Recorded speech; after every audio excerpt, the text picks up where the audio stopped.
Okay. Good morning to all member federations. Before we start, I would like to kindly ask you to switch off your mobile phones or to mute your mobile phones. Thank you.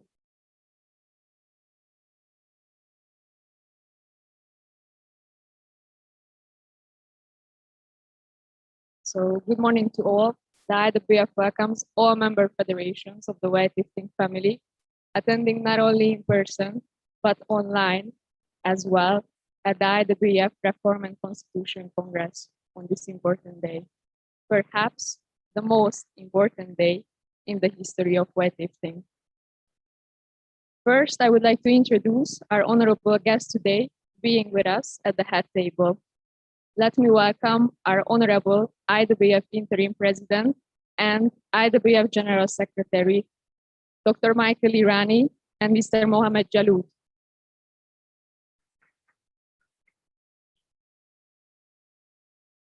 Let me also respectfully welcome Mr. Mohamed Yusuf Almana, IWF Executive Board Member, President of the Asian Weightlifting Federation and Qatar Weightlifting Federation.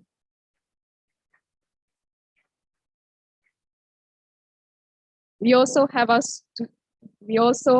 with us today Mr. Darren Kane online as the Chair of the Governance Commission, and also Ms. Damaris Young as the member of the Reform and Governance Commission, who both had significant role in preparing the IWF Constitution and bringing forward the IWF on the road of good governance reforms.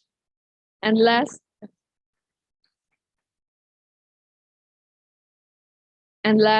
but not least, let me introduce Mr. Jean-Pierre Morin, External Legal Counsel from the Kellerhorst Collard Law Firm, and being the moderator of the event, who will walk us through the process of approving the Constitution.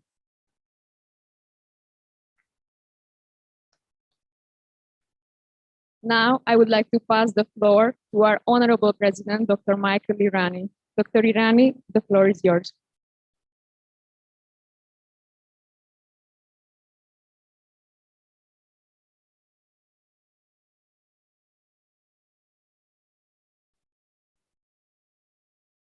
Good morning. Good morning, everybody. Welcome. People say I don't talk enough. I don't communicate with them enough. But I hope after this, this speech, you will say, thank God he didn't talk to us so much. Let me express my satisfaction and joy, my happiness to see you all here. It's so fantastic. It's like a special association, a special club that we belong to. And the club is called Weightlifting.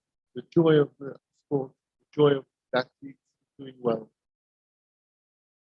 I'd like to first of all thank all of you that are here, but also those who are not here and watching in with Lumi. But there are some people who are here that I would like to especially thank. And Mr. Mohamed Yusuf Almana has already been thanked. I want to give him my personal thanks.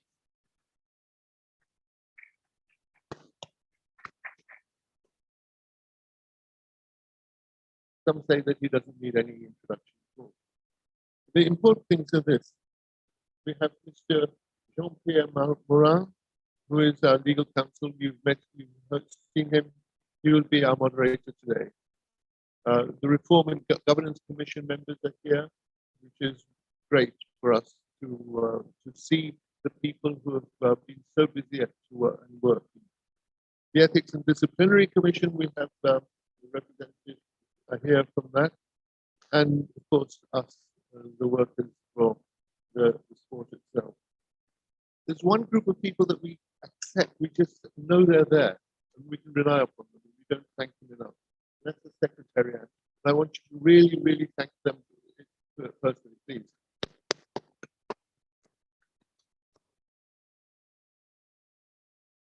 We number 193 member federations, and around 80 representatives have traveled from all over the world to be with us today here in Doha. After all these months, seeing so many of you, and I should say so many of us, is a special privilege and a special honor, and I hope it's great fun for you too as well. This is a statement in itself that we are together. Whatever we may think otherwise, we are still together and we do work together. Thank you for your time, your commitment, and my personal thank you to all of you, working hand in hand to ensure the continued health of weightlifting. Since we last met in Tokyo 2020, what a wonderful occasion for us. Do you know the last time we had no positives in a Olympic Games? Do you know when it was? It was when testing was brought in, because it wasn't very good testing system. It was informal and it was good. And I think it was around 70, 76, 72, something like this. But since then, we have always had positives, which has been a terrible blow to us, a terrible, terrible thing for the IOC to have to face and for us to face them. This was a special Olympics for many reasons, not least that we had no positive tests at all, and we still haven't got it. You're to thank for that. You're the drivers of this. You're to thank, and I'm thanking you personally. Well done. There were first ever gold medals. I mean, the Philippine lady who won her gold medal, everybody was in tears. Everybody was in tears. Even the person who won silver and bronze was in tears, for her happiness. And I was personally happy because Emily for Great Britain got a silver medal. Last time we got a bronze in 74 in 84 in Los Angeles. Now we get a silver. Next time, who knows? If we are in the Olympics, of course, we will get a gold. And that was a real team effort. And I know what goes into any medal, any success. I know what goes into it. It's hard teamwork. And we work as a team as well. You, me, we work together. It's important that we do that. I want to also thank two people who are not here. Mr. Sam Popper, our technical director, who with his experience and wisdom and his wise shoulders, or head on his shoulders, he has given us a lot of help. I also want to thank Ray Kochinen, who was based in Japan and was a great help to us there as well. Over the next few hours, we'll join forces. We'll join forces to take stock of these achievements in Tokyo and what this has brought to us and the IOC. This Congress is an unprecedented opportunity for us to reaffirm our solidarity, reaffirm our togetherness.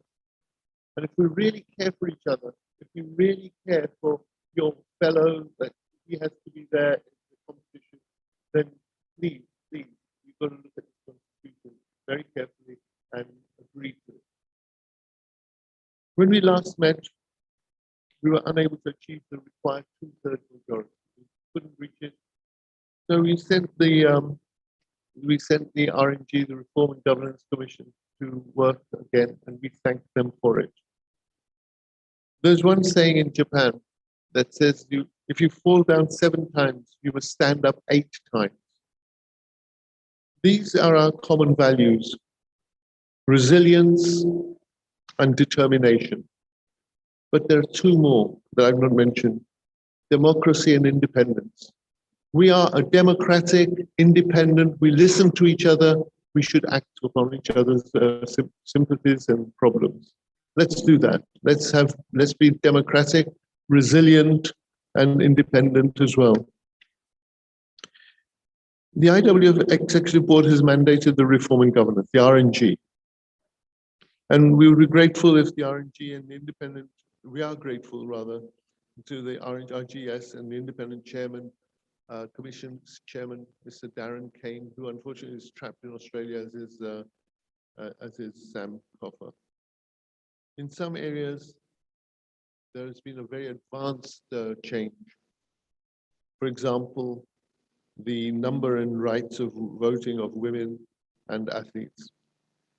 Those who say they would prefer something even more strict, I say this: we should not make perfect the enemy of the very good. Perfect is not bad. Very good is sometimes unachievable. So we may be reaching for the stars, we'll get to the moon only. This constitution would certainly move us from the back of the pack to the middle of the pack. So we're moving up when we should move up. Come on. We don't want to be at the bottom. We don't want to be at the bottom of the barrel. We want to be up near the top. The Constitution makes big steps forwards. National federations with a bad doping record are no longer in the EB, the Executive Board. Can we go even further? Yes, we could, to shape a brighter future. We have to do this. We will do it. We can do it. Ask yourself, do you want to be seen as somebody who's a pariah, somebody that people say, oh, look at them, they've taken drugs, nobody can say that now to us. Nobody can point to a finger to somebody else. In the past months, we've been through unprecedented challenges, but we've embraced them together as a family with hope, determination, and you know what? We're still standing. We're still here. Please let us be here again next year and the year after and the year after and so on. Come on, let's do it. My dear friends, it is time now to take a deep breath together and a big step to show that those watching us that we can agree on improvements and stay unified. I encourage you all to adopt the proposed constitution for the benefit of our sport and our athletes. I am so in love with you guys. I don't want to leave you. All the best. Thank you.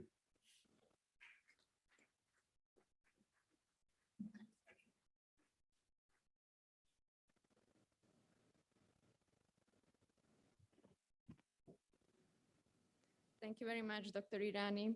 And now I would like to pass the floor to Mr. Mohamed Jaloud, IWF General Secretary. Mr. Jaloud, the floor is yours. Thank you so much. First, I would like to thank all the country delegation attend this meeting in this the difficult in traveling, risk with COVID-19. They show us that weightlifting family is no care about anything to save weightlifting. We sitting here yesterday and talking between us how to reach to good solution and we reach to good constitution to save weightlifting in Olympic Games. And this draft no come immediately.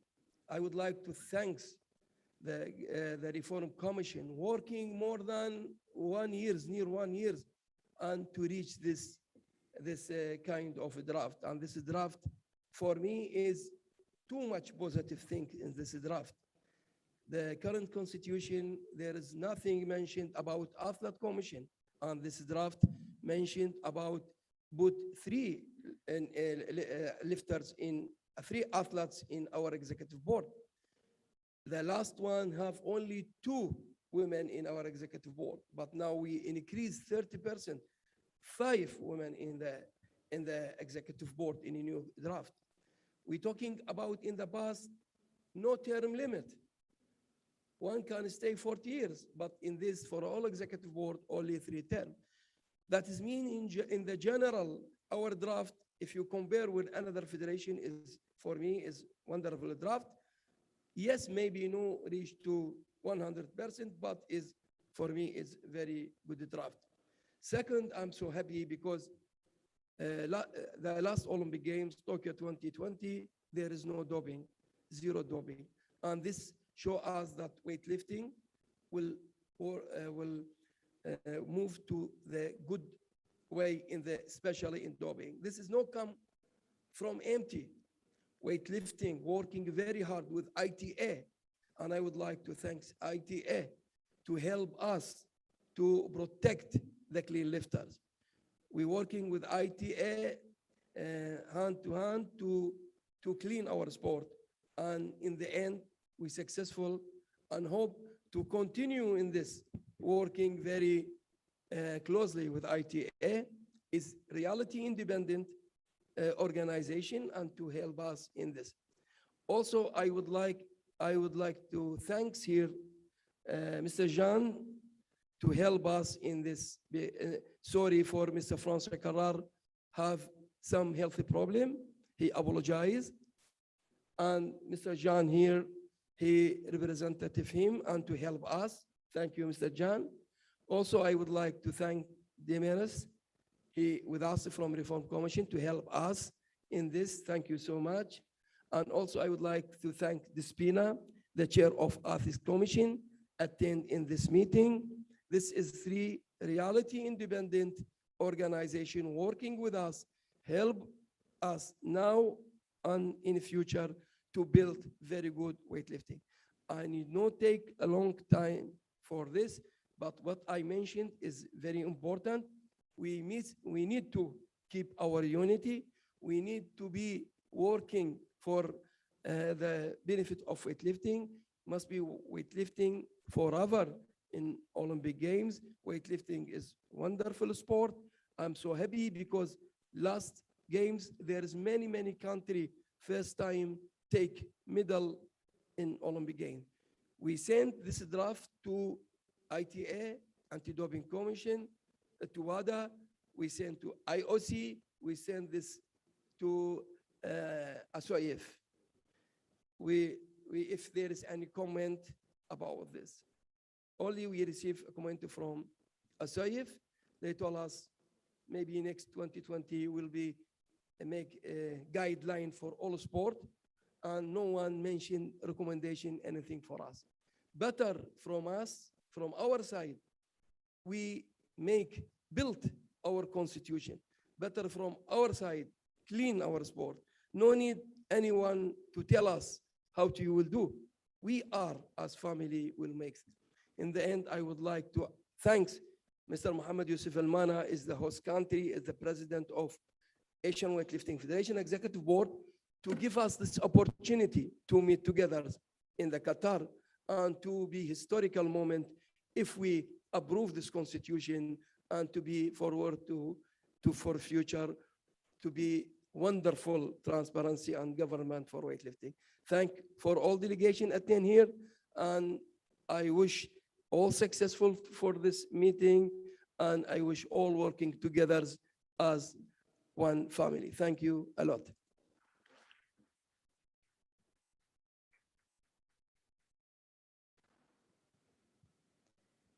Thank you, Mr. Jalul. And now let me respectfully ask Mr. Mohammed Yusuf Al-Mana, as the host of the event, to take the floor. I would like to also express our greatest appreciation to him for hosting this event of great importance. Mr. Al-Mana, the floor is yours. Bismillah ar-Rahman ar-Rahim. Assalamu alaikum. In the name of our God, peace in you. Dear friend, colleague, brother and sister, we are here in Doha and you are welcome to your country. I hope everybody sleep well and have a rest. Actually, we are in historical moment. At the same time, we are still in the tunnel. We need to see the light. We know everybody he have his own interest, but we want to convert this interest to the benefit of weightlifting sport. Today we are here. Tomorrow there is other. For that, we want to move forward.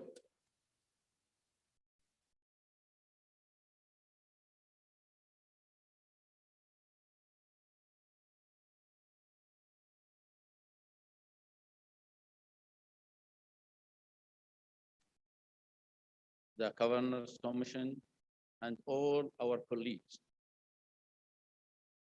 Let's make this thing happen to approve the draft constitution. Let's make this happen for the sport, for the second generation. I think we are old enough and mature enough to understand the situation in the world. Now we are the icon and the model for all international federation.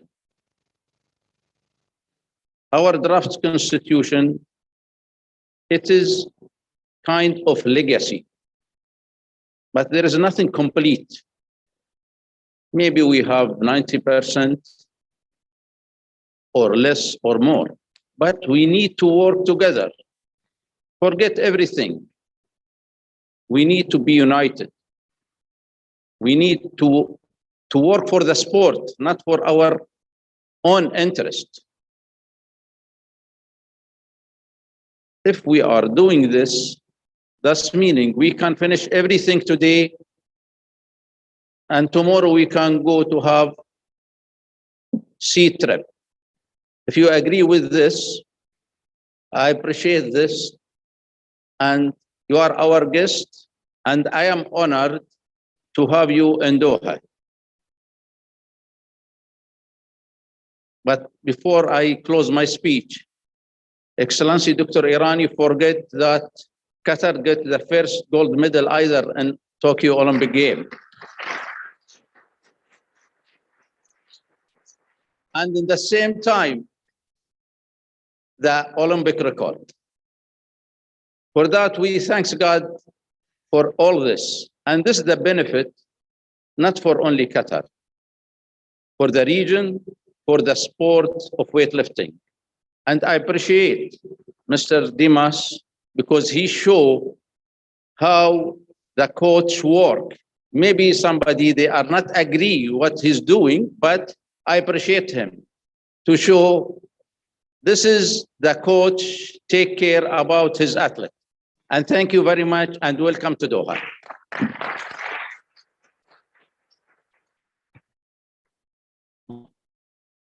Thank you very much, Mr. Almana. And now let me invite Mr. Jean-Pierre Morin to take the floor as the moderator of the event and give the member federations some technical information about the Congress itself. Thank you, Lila. Ladies and gentlemen, first of all, I am really honored to be with you today for such an important day. I'm here to replace my dear friend and partner, François Carrard, who can unfortunately not attend, but he is with you, and I think nothing would please him more than to see the process, a process which he has been supported and trying to move forward, have a happy ending today. When I'm saying happy ending, and I will come back to that, it's certainly the end, but it's certainly the beginning of a process. I don't want to appear to be too Churchillian in this respect. I will assist Mr. Irani by conducting the discussion on the item of the agenda. Before that, I need to address certain technicalities. First of all, you know that this Congress is held both in presence and also virtually for other members. So I would like to ask you to excuse the fact that this may also slow a little bit down the process of voting, and I ask for your understanding. On the other hand, I am very thankful to the members who attend virtually, because it's not so nice to attend virtually than to be in presence. With respect to technical elements, I would like to remind you that there will be a discussion thereafter, but we are numerous. There will be also discussion. So I have to remind you that there is a time limit on any intervention, and I will apply this very strictly, because otherwise this Congress could not be held orderly. In the same respect, I would also ask the members, when one issue is at stake, to keep to that issue. So if a procedural question is asked, please don't move to discuss anything beyond the strictly technical question which would be asked to you. And when there is a material point, don't discuss another material point. Again, it's very important in terms of having an orderly process. And now we must move to another formal but very important element. We need a scrutiner for this important Congress. And Mrs. Mavromati, the head of your Ethic and Disciplinary Commission, has very gently and kindly accepted to play that role. She is, of course, representing an authority towards you, because she is really, to say, the guardian of good conduct in this federation, and therefore it is proper that she will be also the guardian of the result of this essential election. For that, I will now propose you, and this will also serve at the same time as real but test vote, that you are going to vote on the proposition to designate Ms. Mavrovati as the scrutiner for this assembly. Lila, can we open the vote?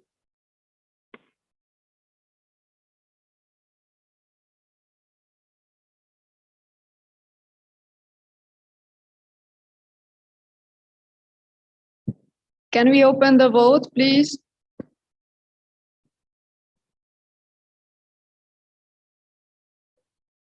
So the questions are quite simple. Do you approve or do you say no to the nomination of Ms. Mavrovati? So please exercise your vote.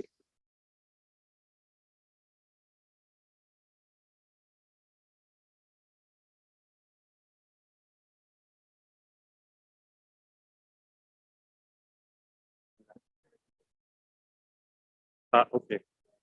So you have to, one is yes on your machine and 2 is no. So it's rather easy. No, sorry, I should have told you that. But I don't have the machine myself, so I don't see. And for the people online, they receive their instruction directly.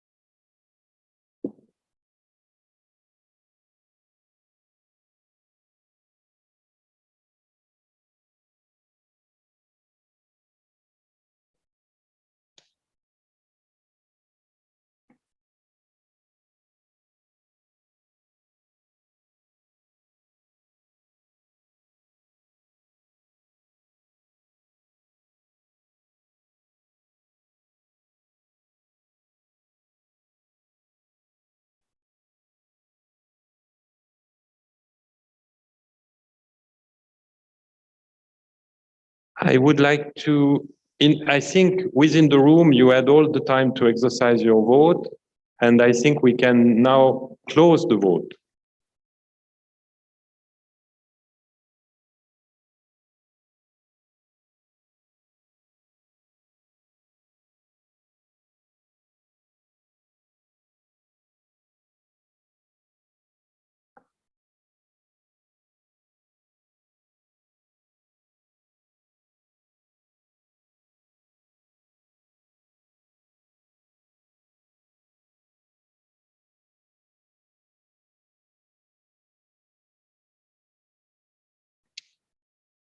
Sorry, it's taking a little bit of time. As I said, I mean, the dual character of this process makes it a little more complex.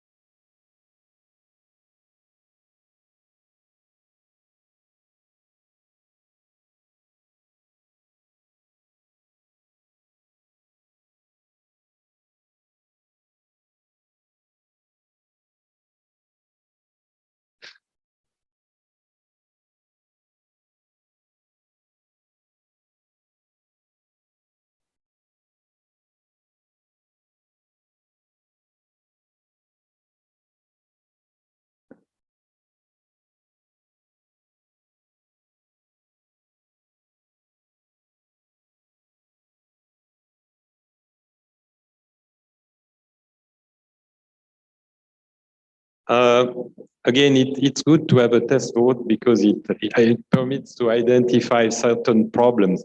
So it appears that certain of you have pressed 3 or 4, which is not the voting sequence. It's probably my fault because I didn't give a clear instruction at the beginning. So apologizing for that. I would kindly ask you to repeat the vote. And Lila, is the vote reopened? Okay, so please, and again, sorry for that, repeat the vote. Using 1 yes, 2 no. Voilà. A and B or? Sorry, but then, no, so I take back my instructions, which were again wrong, but as you see, I had some reason to be wrong. It's A and B, A yes, B no.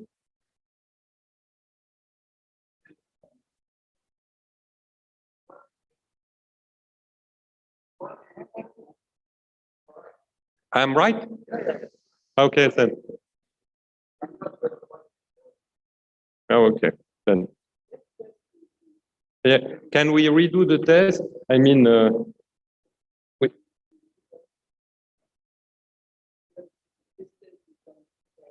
Yes. So it's important to have this test because can I? Okay, so we were both right. It's 1A. Yeah, exactly. Yeah. Yeah, it's /A, so it's the same. So is it? We have a result. Yes. Right. In green. 56 on which this is the final and the okay, so it's 56 and no. Okay. So Ms. Mavrovati is brilliantly elected as scrutiner, and I will ask her to move to the next level now, which is to announce to this assembly the number of voting parties and also the majorities corresponding to this number.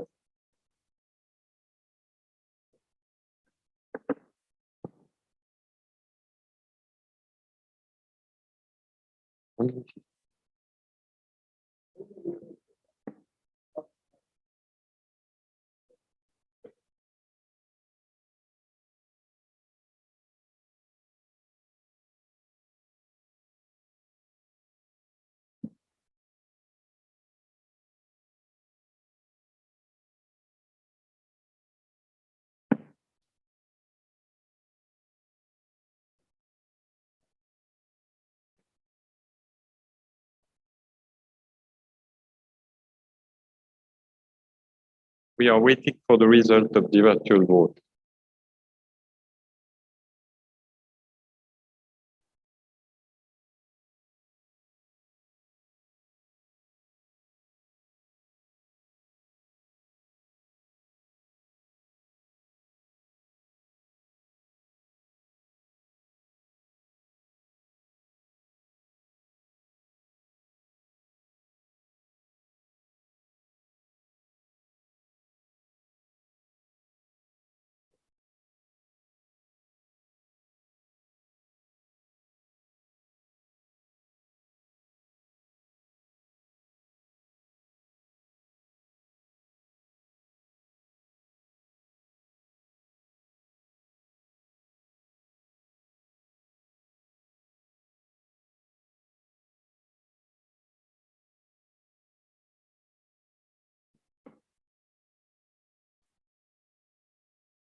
Dear delegates, there is something which I would like to clarify with you.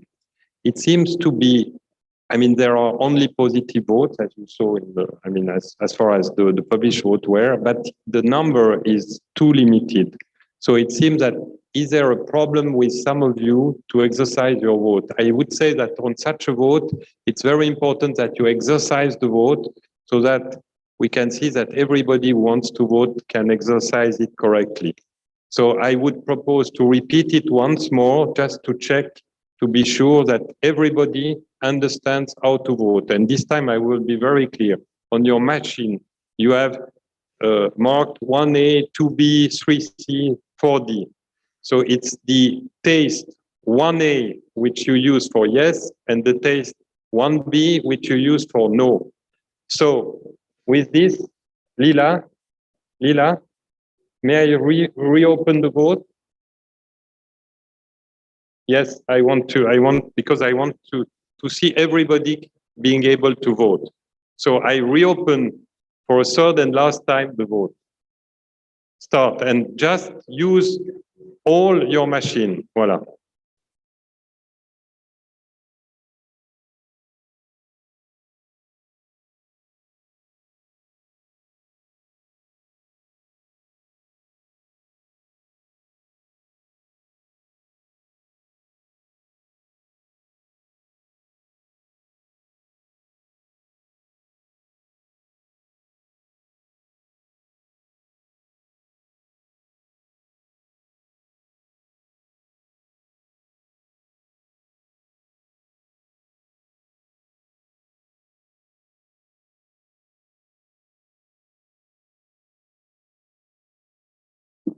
Yeah,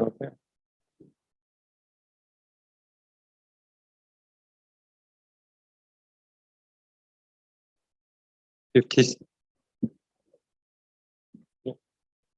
So we will close the vote because there is no change. So and we will now establish the result, including the virtual ones.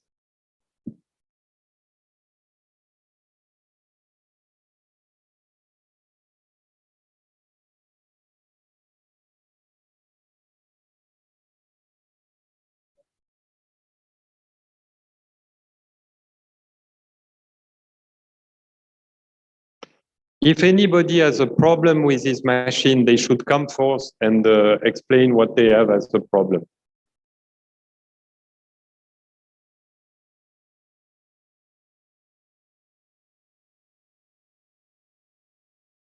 Good.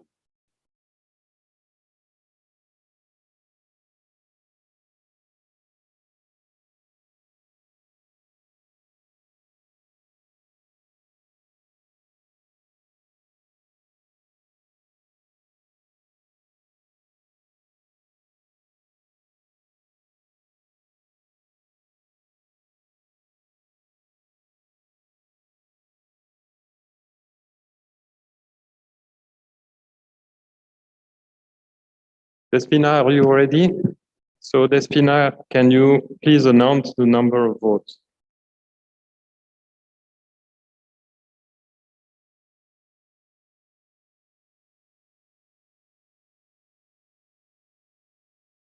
Hello. So I confirm that we have 57 votes in total, 54 in favor and 3 against. So it's a yes. Thank you, bravo.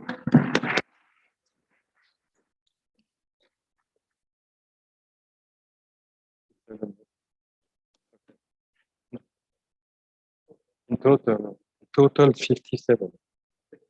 57. The other one.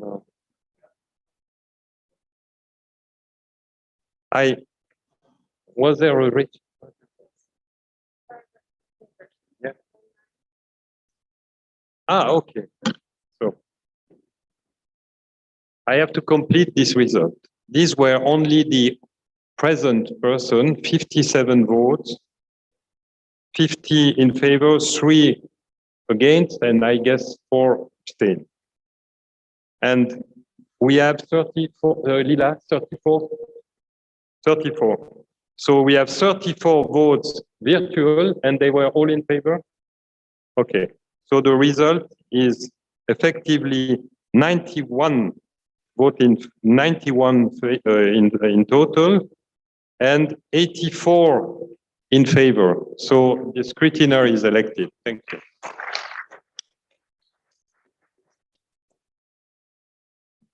Now, ladies and gentlemen, we must address the main topic of this day. You have today one item on the agenda, but it's a major one. And I have to remind you that this is not a full Congress going through a full list of items. There is only one item which will be addressed on a basis of a proposal which is submitted to this assembly. And possible discussion that will be open thereafter once you have decided in a way whether you want a new constitution or not. You could not reach that resolution in the last assembly, and as you know, in the meantime, there has been a Reform and Governance Commission working very hard to resubmit a full proposal. I have to insist that this proposal was the result of consultation, of discussion with the members. So imagine that we cannot reconduct all these discussions here, but we have to limit the discussion to a very specific point. However, I will come back to the process proposed to this assembly once you have in front of you the content and the explanation provided by Mr. Darren Kane and by Damaris, who is with us, and will explain you the content and the importance of this constitution. As you know, in the meantime, this is a major step forward made by the IWF. I think also, and I want to mention it because it's striking, I have been myself handling the retesting cases of Beijing and London, and I know how many weightlifting cases there was.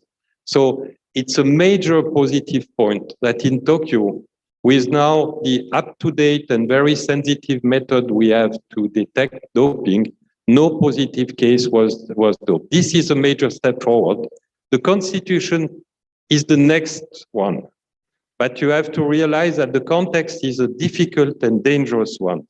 The IOC in Tokyo also decided that the executive board can now suspend with immediate effect an international federation. And there was no secret that this weapon, if it has to be used for the first time, could be used against you. So you have to give the right sign that you are working on doping. I think you have given a very strong sign, and this is very good. And on governance. And on governance, it's today that you must give this sign. I will come back thereafter on how to organize the discussion on the Constitution. In meanwhile, I would give the floor to Mr. Darren Kane and to Damaris to speak about what is presented to you, and then I will come back to present how we will address it in this assembly later. Thank you.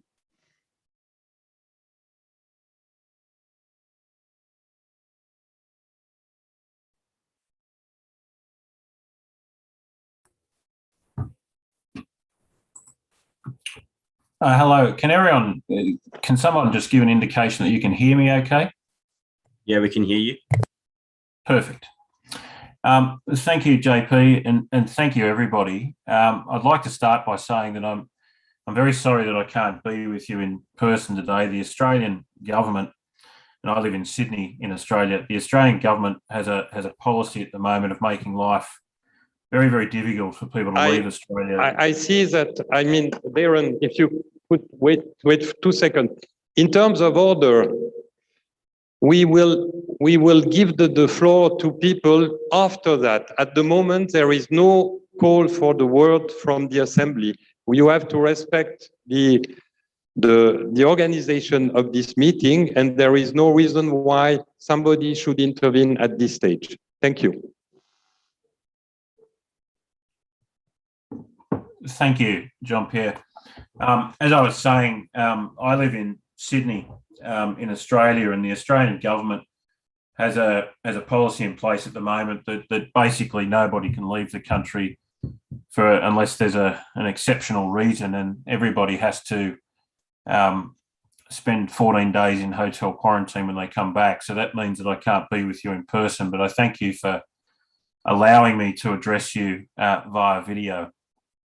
I don't really want to speak in detail as to the specific provisions of the new constitution. You've all been provided with a copy of it, and I expect that all of you have studied it in great detail.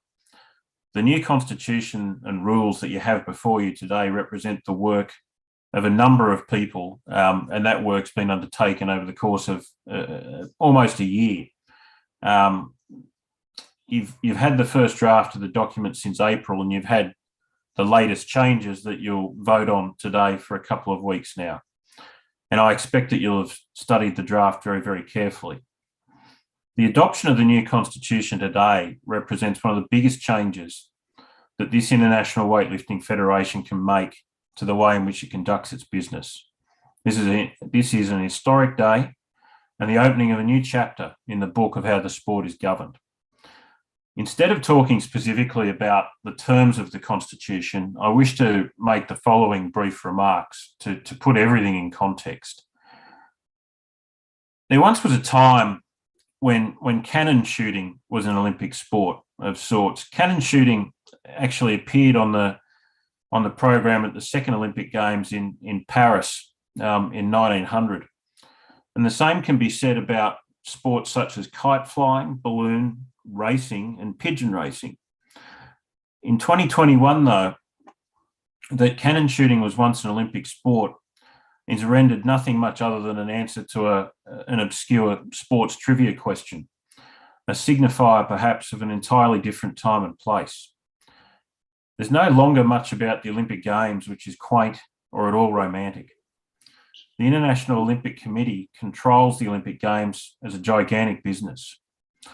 As we've all seen in the last month or so, skateboarding and sport climbing now appear on the Olympic program. And the IOC's definite intention is to ensure that the Olympic Games remain relevant. But where room is made for new sports, some other sports have to yield.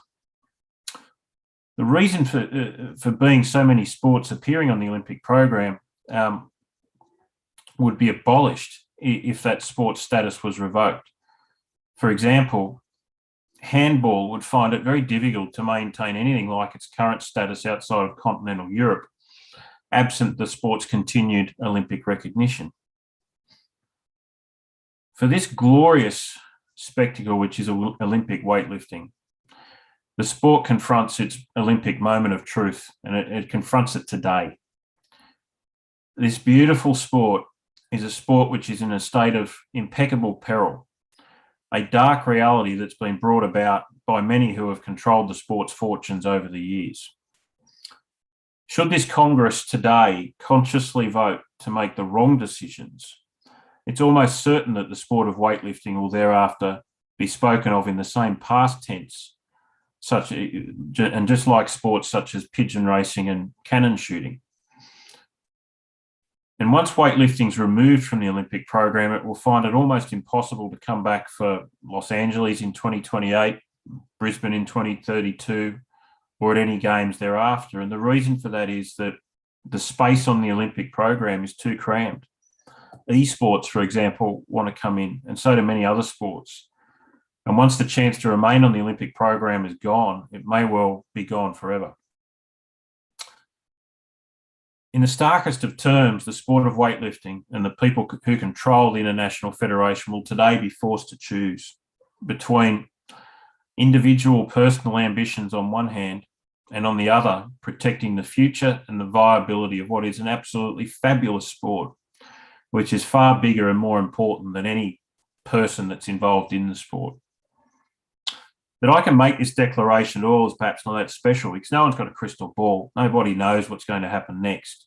But that I can make the declaration in my capacity as being chairman of the Reform and Governance Commission should attach some truth and importance to the statements that I've made. For it's me who's presided as chair of the Reform and Governance Commission since October 2020. It's me who has led a commission of 10 very skilled and knowledgeable individuals drawn from around the world and drawn from both inside the sport and outside of the sport. And our purpose has been to pull apart the IWF governance model and put it back together again in a better way. And we've done that with objective eyes. You know, before I got involved in chairing the Reform and Governance Commission, I'd never had any involvement in the sport of weightlifting over the course of practicing in sports law for 20 years. It is primarily me who has led the drafting of the proposed new 132-page constitution and rules of the IWF, which this Congress of 180 or more national federations now have to consider, and then, if thought fit, to adopt right here and today.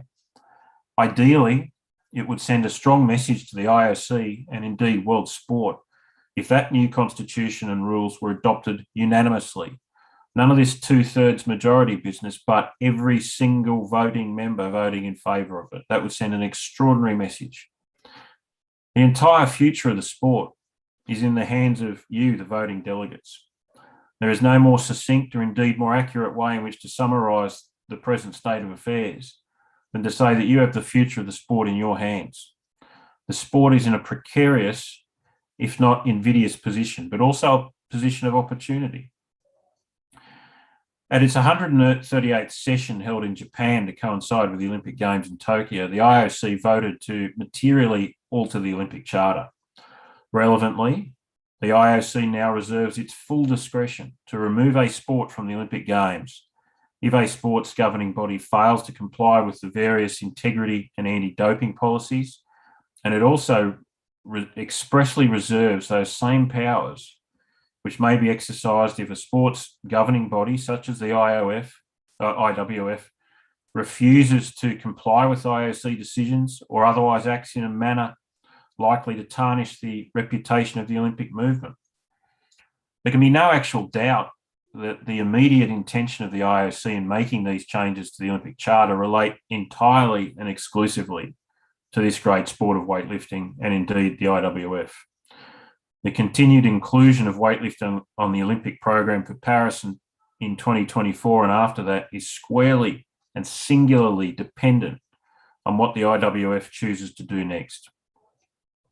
There can be no doubt as to the seriousness and imminence of this existential threat to weightlifting, which the IWF is now faced in its capacity as the trustee of a sport which is featured on every single Olympic sports program since the inception of the modern games in 1896. There exists no actual precedent for an entire sport being removed from the games based on an assessment of its integrity and its reputation risks. Other sports, such as boxing and wrestling, have had IOC intervention, but no other sport's been entirely removed. In the performance of my role as chairman of the IWF's Reform and Governance Commission, I've been left both staggered and amazed. Numerous reports commissioned by external bodies such as WADA, as well as the IWF itself, have served to unmask the IWF as an international sports federation governed very, very poorly, and in some cases with magnificent deviousness and malice. Under the tyranny of an all-powerful, iron-fisted president, Dr. Thomas Ayaan, who was seated in power for 4 decades until April 2020, the IWF bore all the hallmarks of a tin-pot totalitarian regime drunk on the perception of its own immunity from consequence. Blatant vote rigging, rampant bribery, and the manoeuvring of millions of dirty money through diplomatic back channels. WADA's own investigations uncovered doping techniques so despicable in intent that one cannot quite think of similar examples in other sports. Millions of dollars paid in bribes to expunge positive test results, the conceiving of cheating athletes residing with clean doppelgangers for the sole purpose of the doppelganger substituting in for an unannounced doping control test, and corrupted doping control officers paid off to give advanced warnings that the cavalry was in the next valley. But as much as I've been left staggered by all of that and much more, I've also been left amazed by the resilience and fortitude of the many, many good and decent people involved in this sport who have the best interests of the sport firmly in their mind. From every corner of the world, people who have collectively perceived that now is the perfect opportunity to draw a big dirty line in the sand and divide between what's done and what can be done from now on. Let me say this, although there are many people involved in this great sport who have been involved for the wrong reasons, there's many, many more people who are well-intentioned, good and honourable people who want nothing but the best for the sport, and indeed for the most important cohort within the sport, that being the athletes. I stand amazed and impressed as to the groundswell of support for permanent and fundamental change to the ways in which weightlifting is governed internationally, how the sport is managed at all levels, and how weightlifters are treated and prioritised. Because after all, if the sport's not for the athletes first and foremost, what's the point of the sport existing in the first place? As I've said, however, it's obvious to me, based on the work that I've undertaken over the last year, that there are some people involved in the governance of weightlifting who have taken on their roles for the wrong reasons. It's those individuals and the power that they control, which is perhaps the same power that this Congress is left in the balance of. And indeed, people and national federations have to choose between permanent regime change, where personal ambitions may be extinguished, or a non-Olympic future for this most revered of sports. I can make a statement no plainer than this. If the IWF Congress decides today to do anything besides wholly embracing the most fundamental of sports governance model shifts that's been seen at the international level, then the Georgian super heavyweight who won the gold medal and broke the world record and Olympic record earlier this month may be the last Olympic champion ever anointed in this sport. But it doesn't stop today with the adoption of a new constitution. The IWF must thereafter be faithfully governed in accordance with the terms of that constitution. For the elections that are going to be held in current months, every single candidate for every position, whether or not they've had experience on the IOC executive board, the IWF executive board or the commissions and the committees, each candidate must be comprehensively scrutinised by the eligibility determination panel against the detailed eligibility criteria which exists within the new constitution. And the reason for that is very simple. The IOC will be watching very closely. You must make no mistake whatsoever that the IOC will remove weightlifting from the Olympic program, even if the IWF adopts the new constitution, if the elections in 2021 result in nothing but the same old faces on the executive board and the committees and the commissions. The IOC has clearly stated in numerous correspondence that it expects that there will be fundamental cultural change within the IWF and within its executive board in particular. This means fresh faces, fresh ideas, and a new start. It would be a diabolical outcome for weightlifting if in 5 decades from now, that Georgian Olympic gold medalist becomes the answer to a trivia question about who was the last gold medalist in weightlifting. And I want to finish by saying this. It's been my complete honour and my absolute privilege to chair the Reform and Governance Commission. I commend the new constitution to you all, and I ask that you adopt it unanimously and in good faith for the singular purpose of seeking the best future for this sport and its athletes that compete in it. Thank you.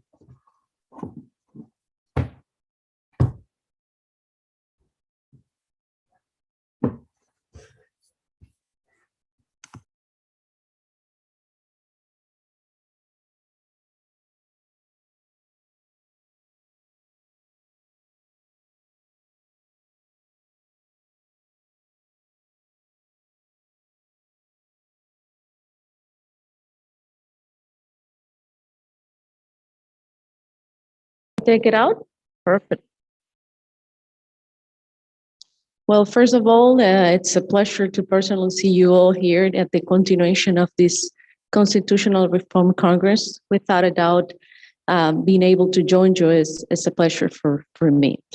As you're aware, on June 21st, the IWF Executive Board voted to establish the RGC, the Reform and Governance Commission, maintaining all the members of the previous Oversight and Integrity Commission of the previous commissions, as I said, and also adding representation from all continents. On October 22nd, I was mentioned by Darren, the IWF Executive Board appointed 3 independent members. The chair, as he has just expressed himself, Ms. Jimena from Colombia and myself from Panama. After the approval of the terms of reference by the EB, we embark in a process that allows us not only to seek input from IWF stakeholders, in particular from national federations, but also from continental federations, from ITOs, from coaches, from athletes, from the own executive board, from ITA, from WADA, from ASOIF, among other important stakeholders of your federation. As it can all be consulted in the governance report that we prepare and that was later approved by the Reform and Governance Commission. All this work help us to accomplish the objective or proposing to you an evidence-based, actions-oriented constitutions with the aim to improve your overall governance, framework, and management operations. And most importantly, to give you an opportunity to pave a new way for IWF, a way in which athletes can not only be heard, but taken into account when it comes to decision-making processes. A constitution that fosters gender equity within weightlifting, that encourages transparency, and that accountability is demanded from their members. I hope you agree with us that our job is now done, and it's now your chance to provide IWF with a new set of rules and regulations throughout this constitution that will help not only IWF to improve the current governance framework, but to take and step forward for a brighter future for your sport. Thank you.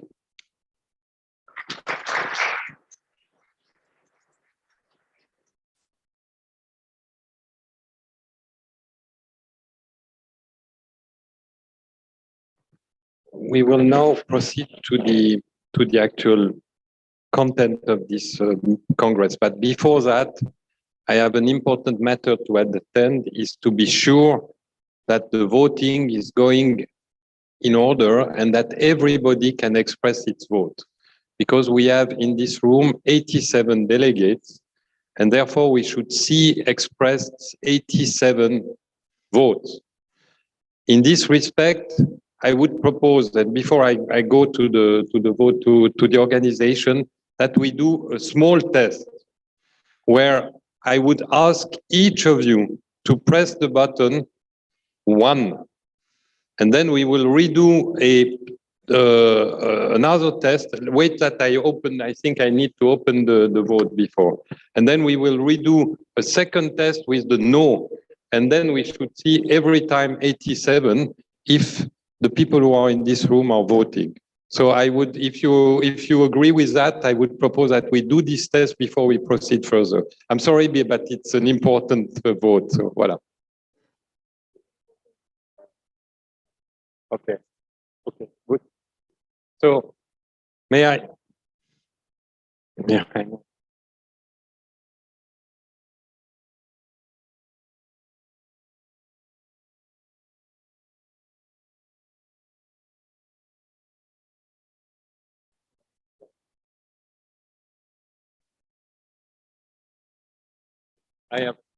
I have a recommendation and instruction. It's a wireless system. If you keep the machine too close to the table, it may impact on the effect. So you would have to take it in the air when you vote, and that should work. So Lila, can we open one vote? And you all press 1. And take your machine up. Is that a press out?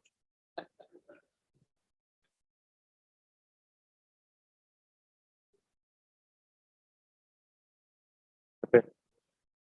It's not open?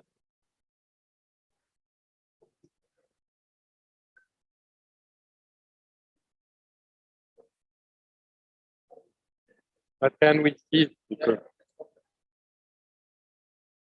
not on screen. Okay, but you see it? No? Who sees it? Who has the result?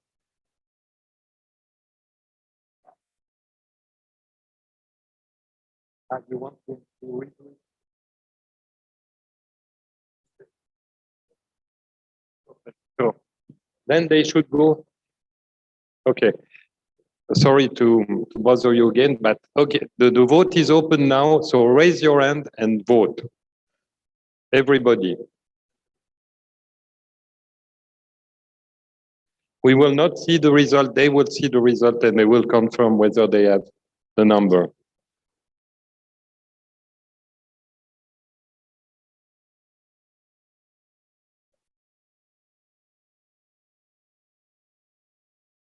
I hope it works. Otherwise, if it doesn't work, I will propose that we vote by hand, because otherwise it's too important that we have to rely on a machine which would not be working. 82. We miss 5. Okay, let's do a final test. Otherwise, I would propose to this assembly to vote by raised hand, and we will count individually when we have a vote. Okay. I think it's better to have otherwise.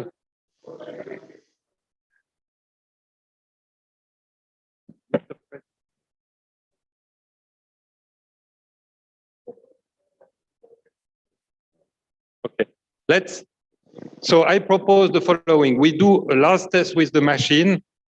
Lila, can you reopen a vote? We have 82, it's already much, we are closing in. Okay. And then if you all vote, then we will know. Okay. Is it open? So the vote is open. Please raise your hand and vote. 1, whatever.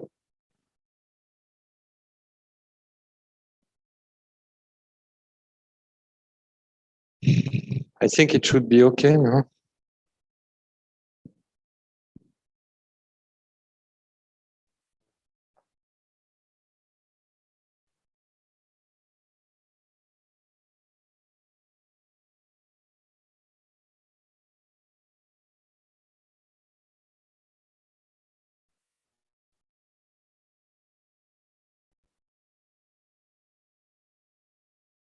It's okay for you? Yeah, okay. What? 83. Okay, we still miss 4. So in this case, we go, if this assembly, and I would like to clap your hand if you agree, we will go by raised hand. Is it okay?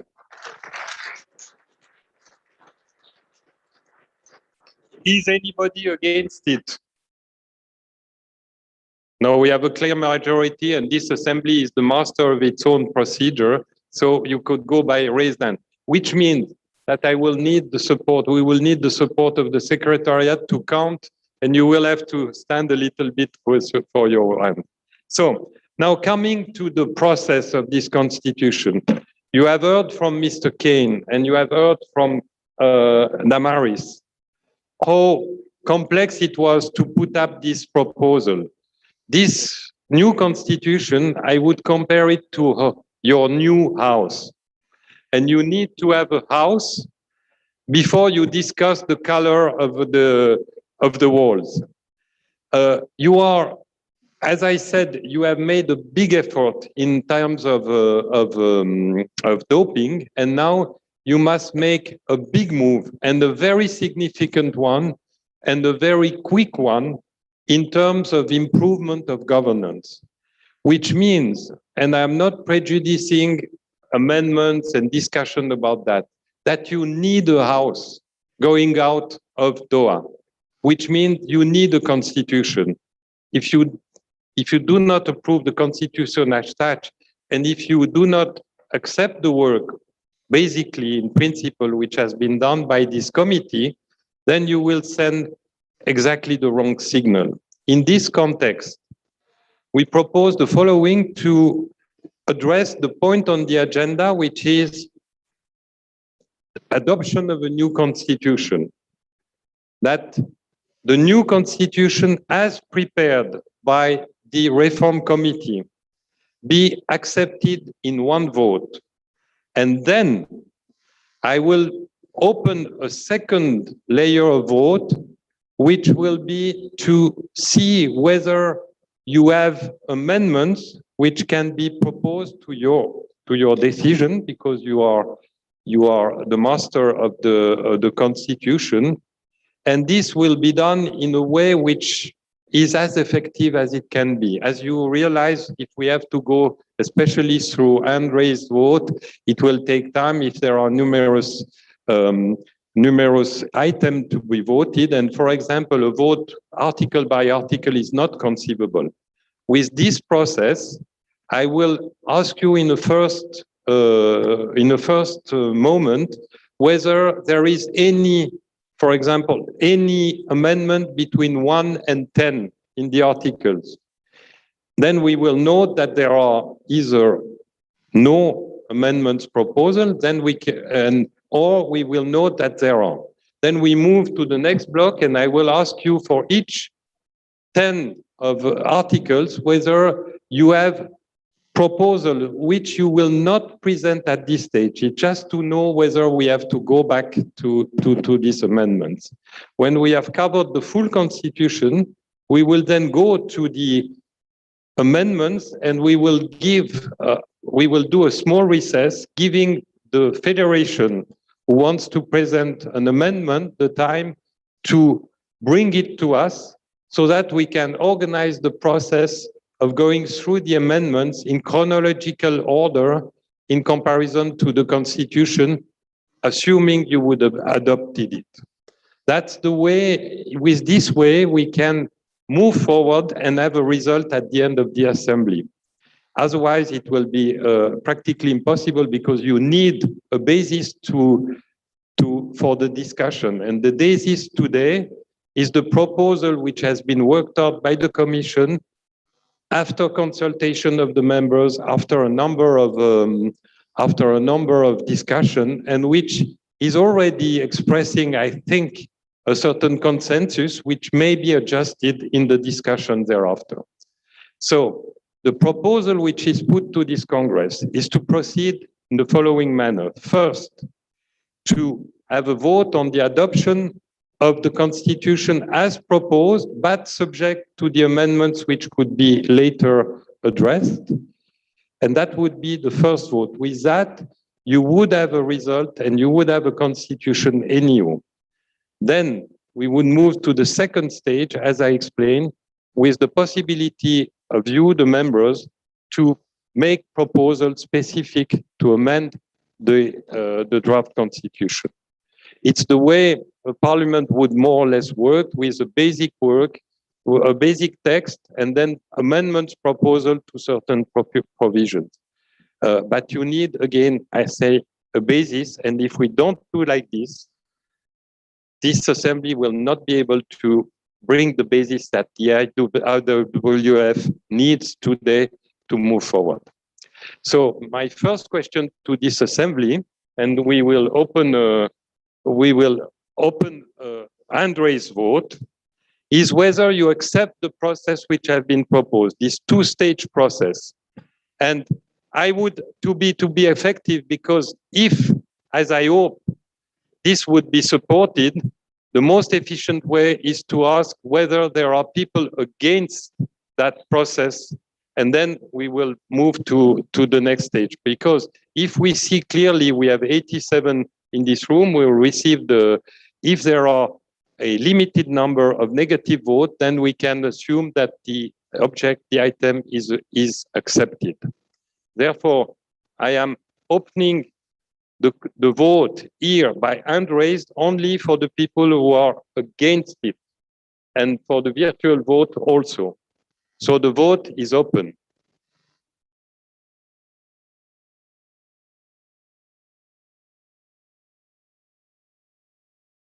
we have to wait before we move to the next one. We have to wait for the virtual to come back. So I mean, I would not rush the. You have to just to wait a little bit. I think it gives a good indication, but.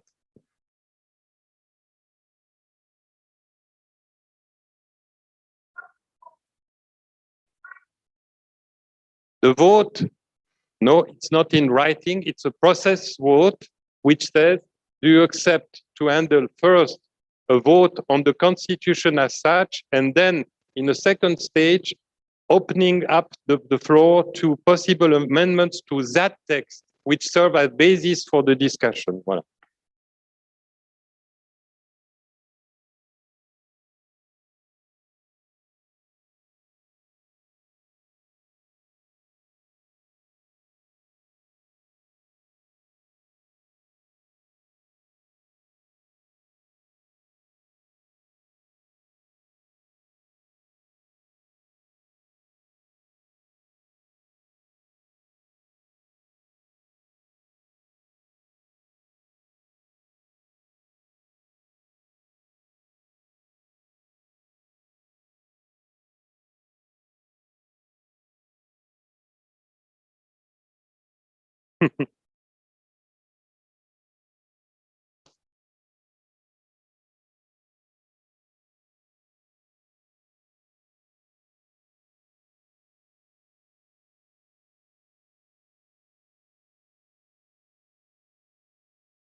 Sorry for, and thank you for your patience, but the double room makes it difficult.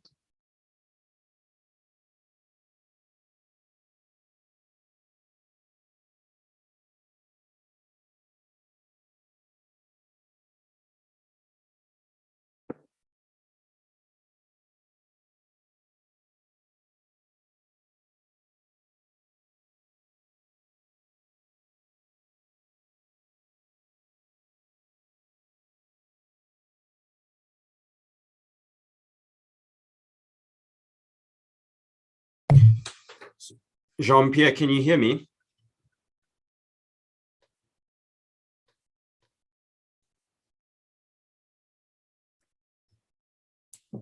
Jean-Pierre?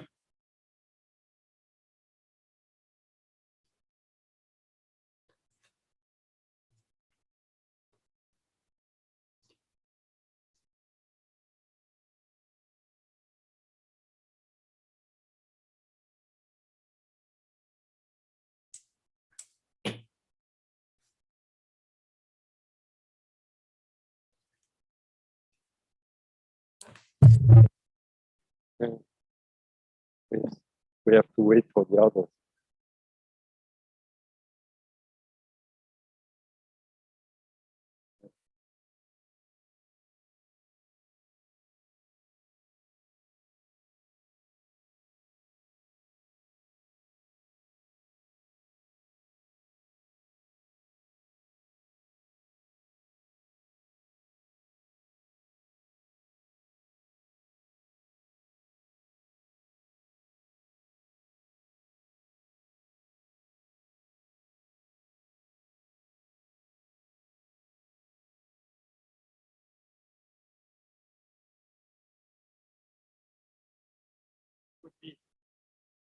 If the procedure which has been proposed to you is accepted, this would be the material question which will be asked to this assembly, which is the next question.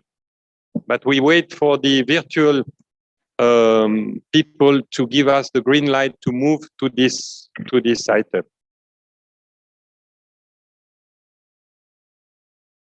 Congress and not Congress, as you will have noticed.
Huh?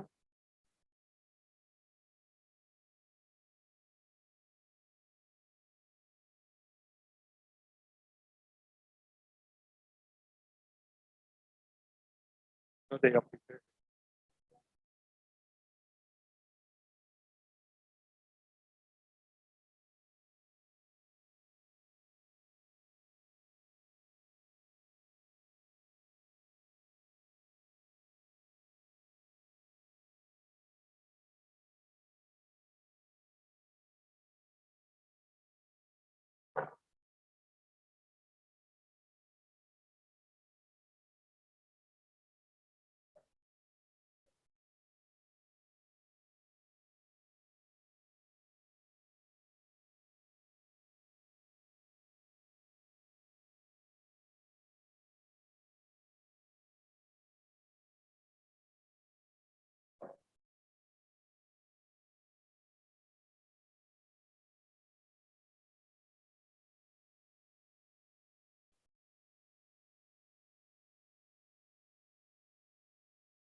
Sorry again to keep you waiting. It's the virtual room got the wrong question. So I mean, we have to redo the votes in the virtual.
It's difficult to I think.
No,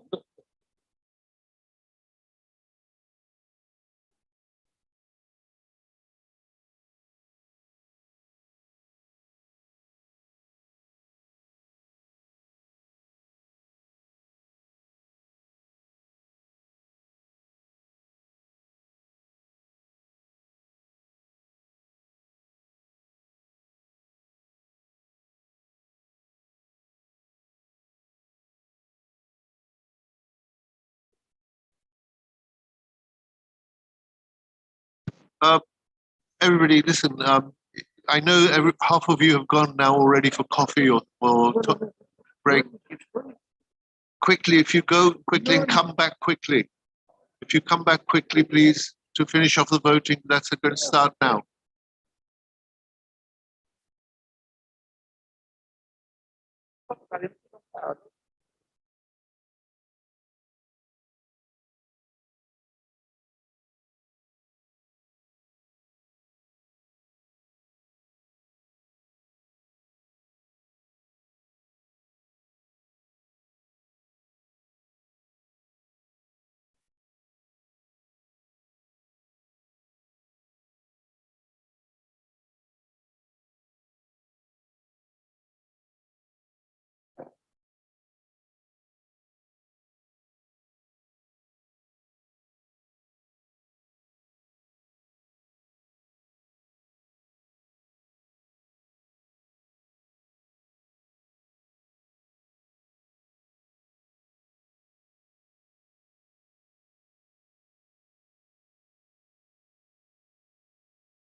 must announce the number of the majority.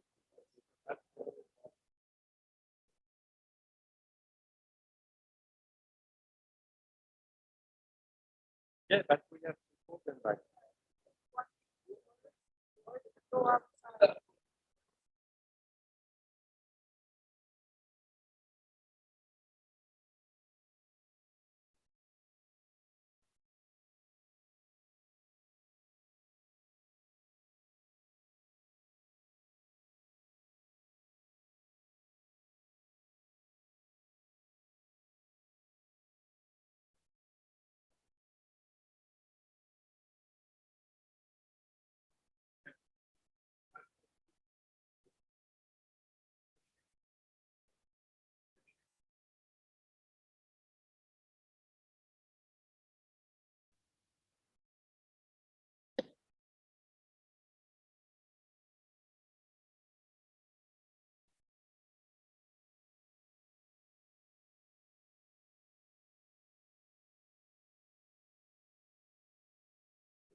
Gentlemen, please take a seat.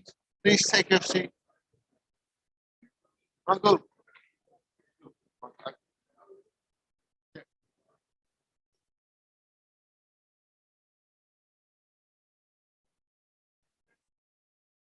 Marco. Sit down.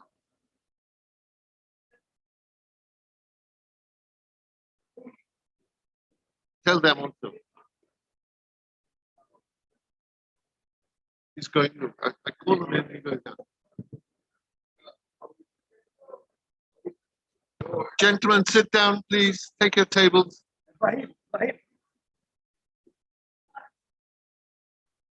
Yes, please. Please do. Just sitting. Jose, Es tut mir leid, Jose. aber ich kann nicht machen dafür.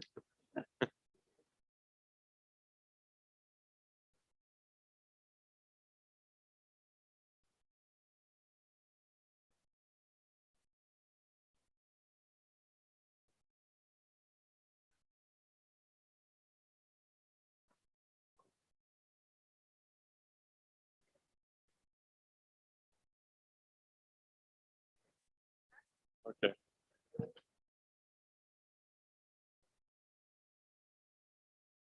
You have to bring them. gentlemen, we cannot start if you do not sit down. Sit down, please. 3 words. Yes. Sit down, Yeah, please.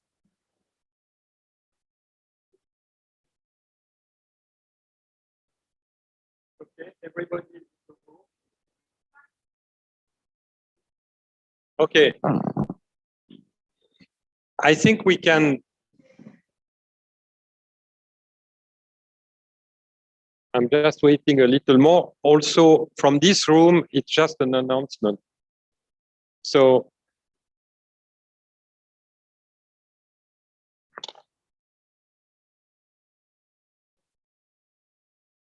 first of all, I would like to deeply apologize to this assembly, but the conduct of a hybrid assembly is particularly difficult. And the fact that the people who are in the virtual room, I have no contact with them, I cannot assist them if they don't understand the question. So the question had to be clarified. And I am pleased to report that according to the vote that we have conducted on the procedural question, whether we could first vote en bloc on the Constitution subject to the amendments that we will be discussing later, this assembly has only given 7 negative votes, which means that there is an overwhelming majority reaching bordering to unanimity that we can move on this process, which I think is the only one which will bring this assembly to a result, which we will now address. But before that, I would like to know whether you want to have a coffee break before we vote, or if you want to have it before the amendments. I would recommend that we do the block vote, then we do a coffee break and we come back for the amendments. Okay? Okay. Then we are now moving to the core vote of this assembly, which is whether or not they accept the draft constitution as prepared by the Reform and Governance Committee. I insist, subject to any amendments that we will be reviewing later.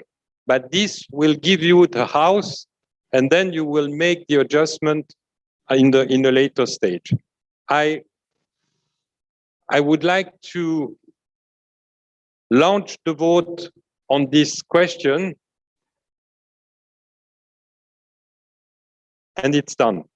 So do not, no, you have to raise your hand because we decided that we will move by raising hands. So I am going to ask the delegates present in this room who accept the draft constitution with the question asked to raise their hands and to keep it raised because it will have to be counted by the people. So please raise your hand if you accept the constitution.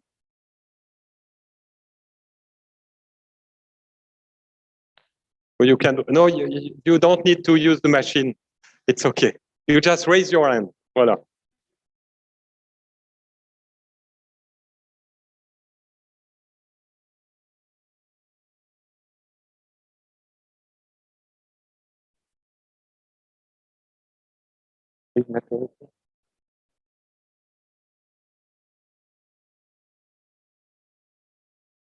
That we could have classified. I think it's the most important question.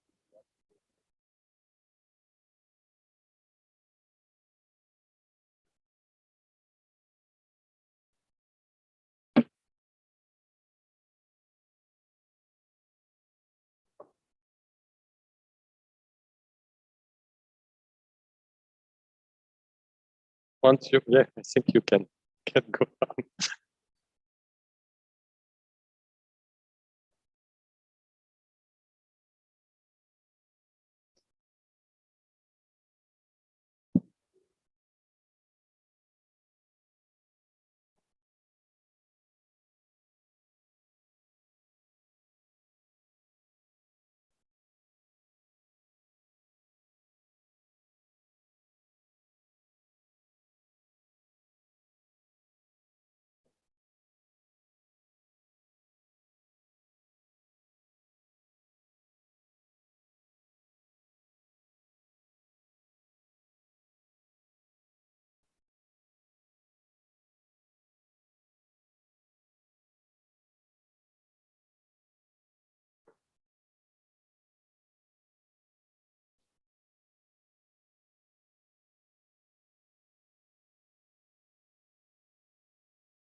I think you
can be announced, and I will, for this important vote, I will give the floor to our scrutineer, Ms. Mavramati.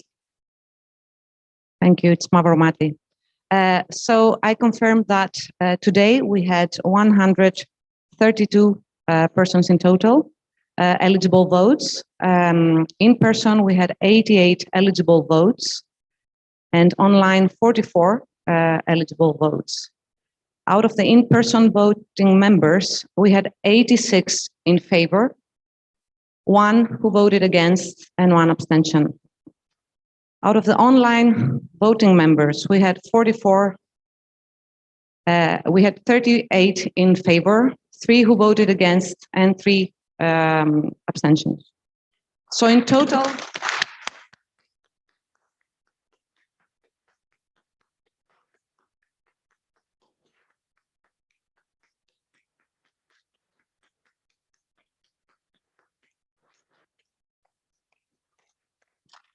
Really strong. let really me finish strong. with Good. the total numbers.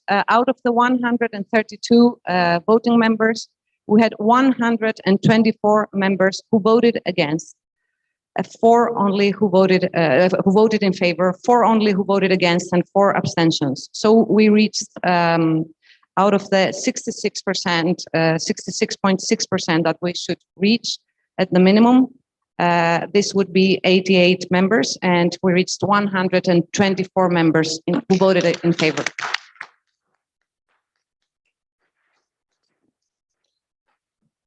I would like to congratulate this assembly and the virtual one also, if they hear me correctly, because they made a very important vote under difficult conditions. And I apologize, I have no control over the technical condition, but I really apologize because it was a bit difficult. But bravo, I think you have laid down the foundation of the IWF house, and now we will work on the details.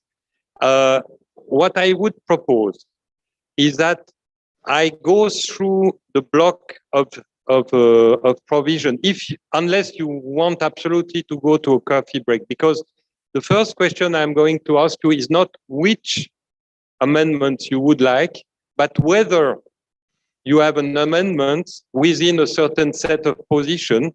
We will note down the parties who have amendments, and then we will take a recess to give them the time to formulate their amendments, and then so that they can be presented to this assembly. So the following process will be applied. I will go through blocks of 10 of provision and asking you, do you have amendments within Article 1 to 10 of the Constitution? Yes, no. And we will repeat the question for each block of 20. Again, you do not need to say which amendment and how many, but just say, yes, we have amendments. In that case, we will identify the federation who has an amendment, and we will give you 1 or 2 hours to explain your amendments, I mean, to formulate your amendments, that we will then deal in the order of the provision of the Constitution. That is, for example, if you have an amendment to Article 2 and 4, we will first look at amendments to Article 2, and then Article 4, and then Article 34 or 35 in that order.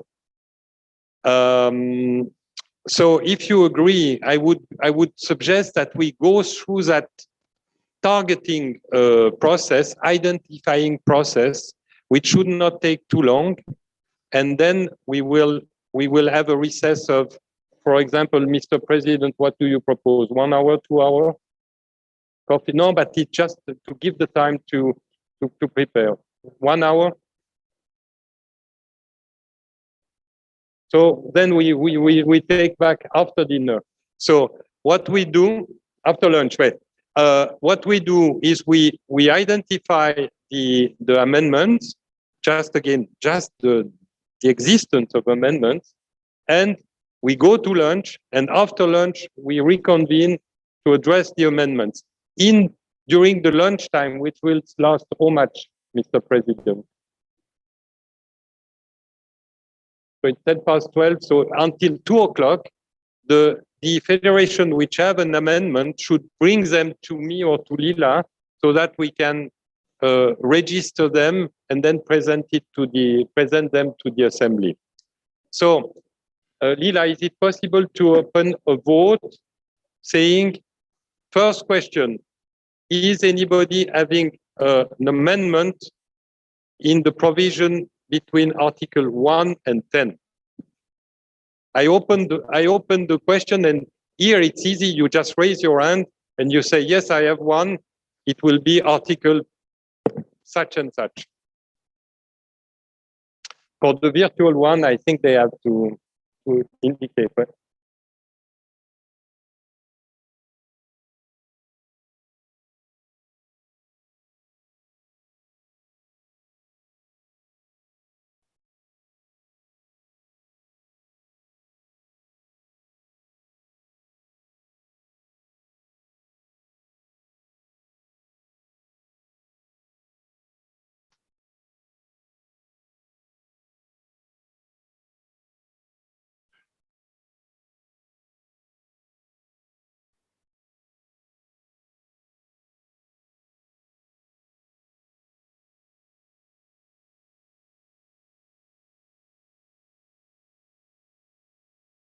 Okay. So we have, it's more complex, of course, by virtual voting. So, Lila, can we open the question on this one or not yet? Yes. Okay. So the virtual vote being open. I mean, it's not a vote, it's a question. Does anybody in the room, does any member in the room have a proposal for an amendment between Article 1 and 10? Please raise your hand if you have.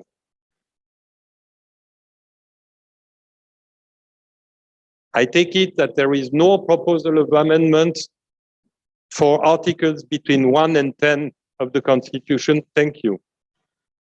When you are ready, so we need to have we need to wait for the virtual people.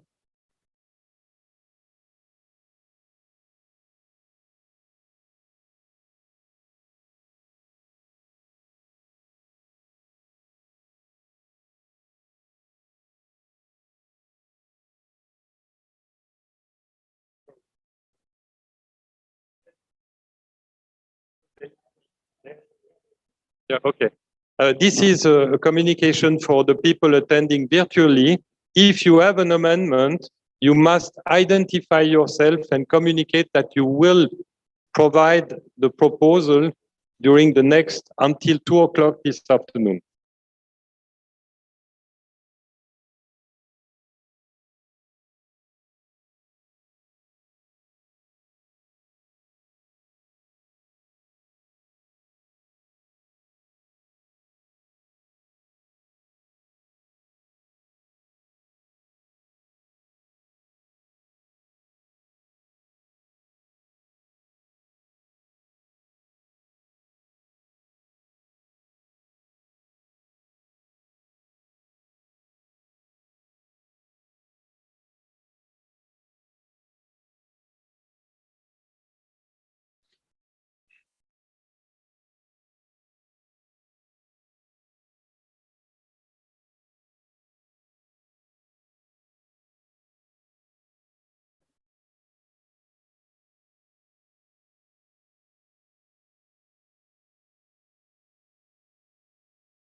The president reminds me to tell you, but I think you know that we are waiting for the online voting. It's always the problem.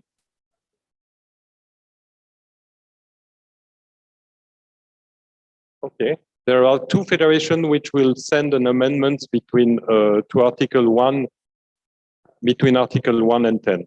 I am repeating the same question. Can we launch the vote on 120? Yes.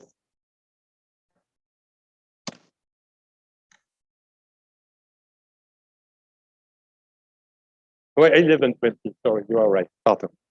You're right. Pardon.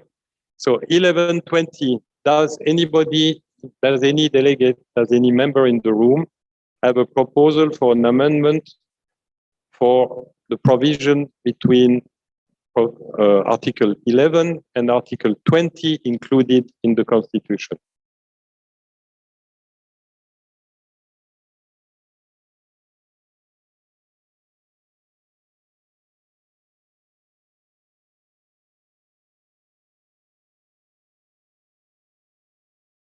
Okay.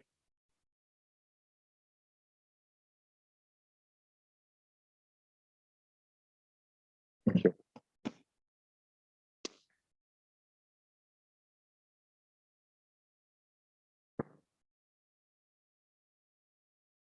We will have two more questions because I will group the last part, which is more general rules. So I mean.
Okay.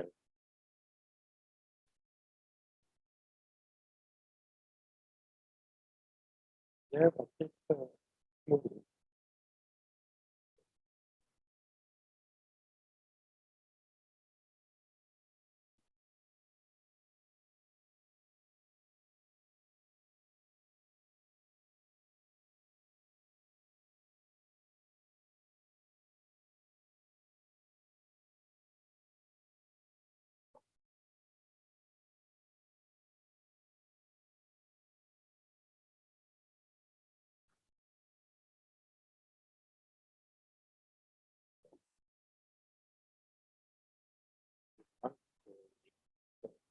There is one federation which wants to send a proposal for an amendment between 11 and 20.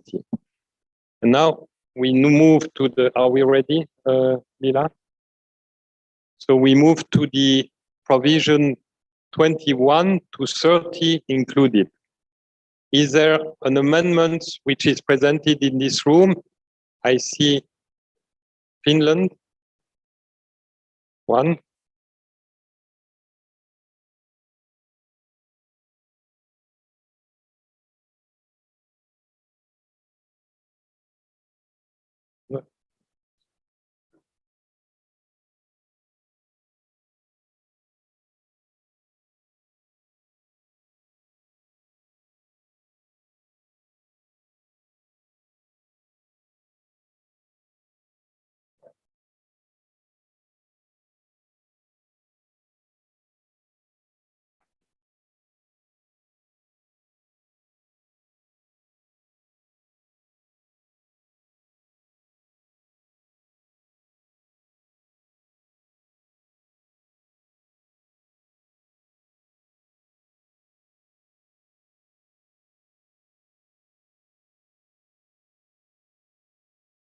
Maybe just in preparation, because we have a number of amendments, I think it's reasonable because it's still a manageable amount of amendments.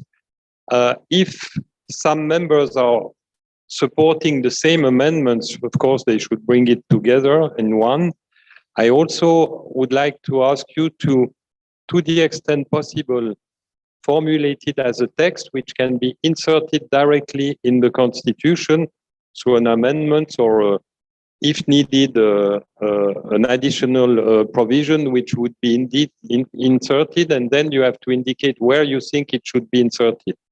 I suggest that when we see the amendments, we sit together and we discuss what is the best solution to suggest a possible inclusion in the Constitution,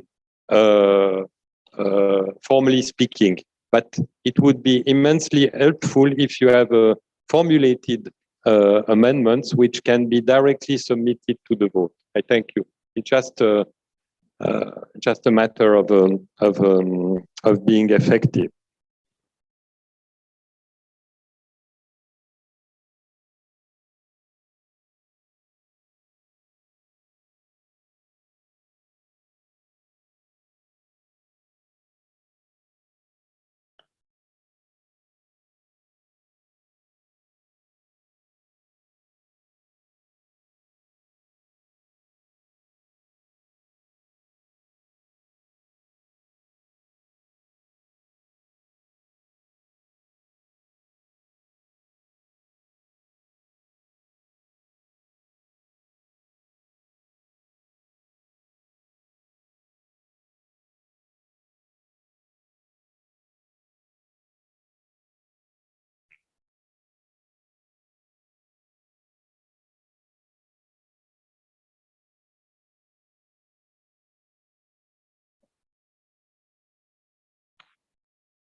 Okay.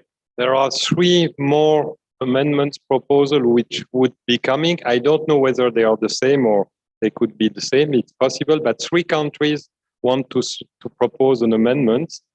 And so I think now we have 10 amendments for that group of articles. Now we move to the last group of articles, which is 31 to 34.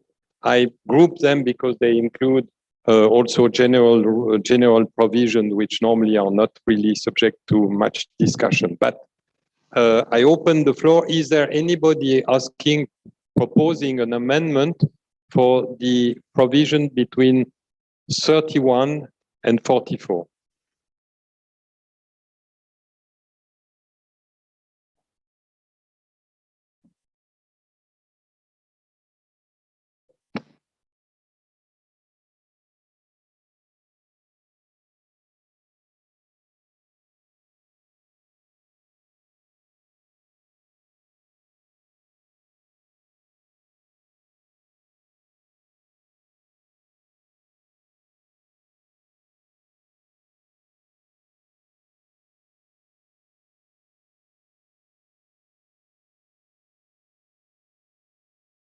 I take it that in this room, at least, no. The virtual member seems to be more active in proposing amendments.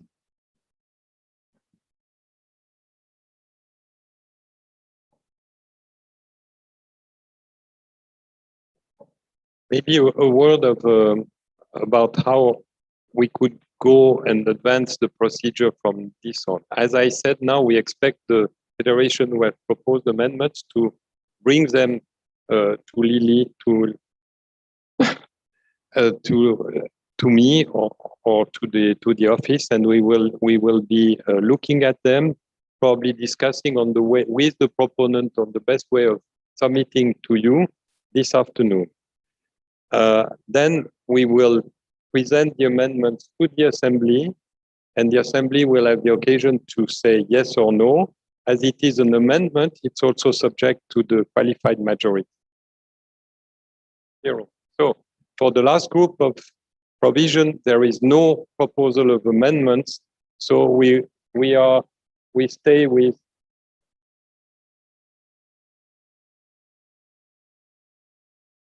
there is one.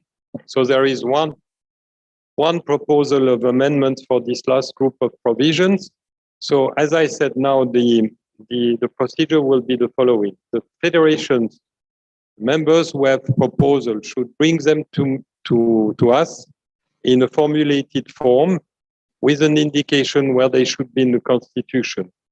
We'll try to prepare the proposal with the corresponding constitutional proposal, and we will take the amendments one by one in parallel to the constitution, and you will be asked to say whether you support the existing constitution or the modified, the amended constitution. I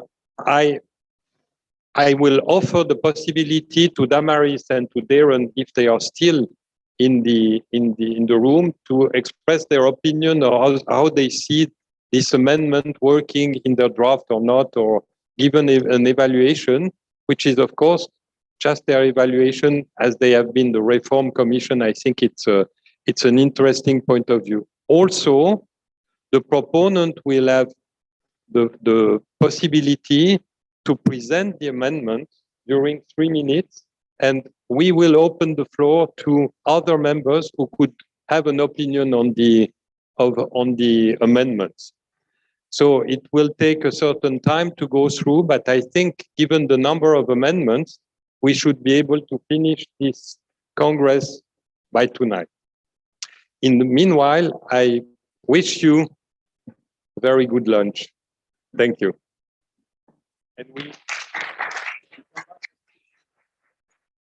And we come back at 2, which means that probably I won't have much lunch.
you sitting down? Carolina? And I said, you know, it was door. Brenda, door. Brenda. Door. Please, please.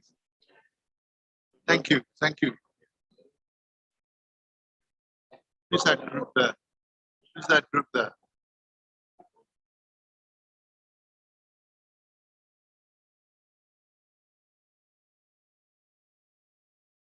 Pakistan, Mr. Butt. Mr. Butt, sit down.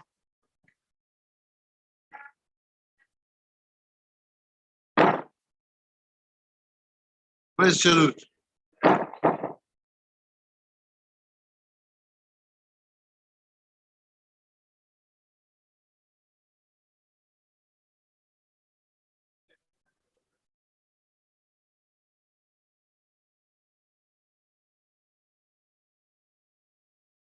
Khaled, Khaled, please, thank you. Good. Good, everybody sit down. Right, Mr. Jalud is coming soon. Did you see?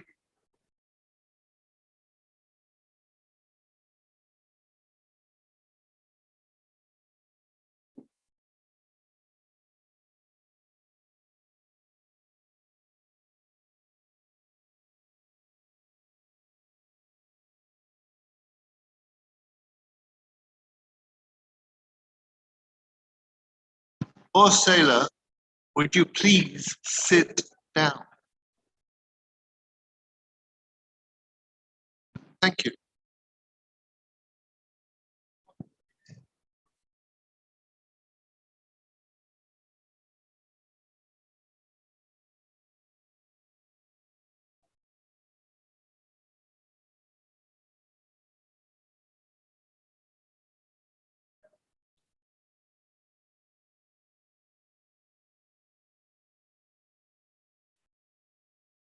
Return of the Wanderer. Here he is.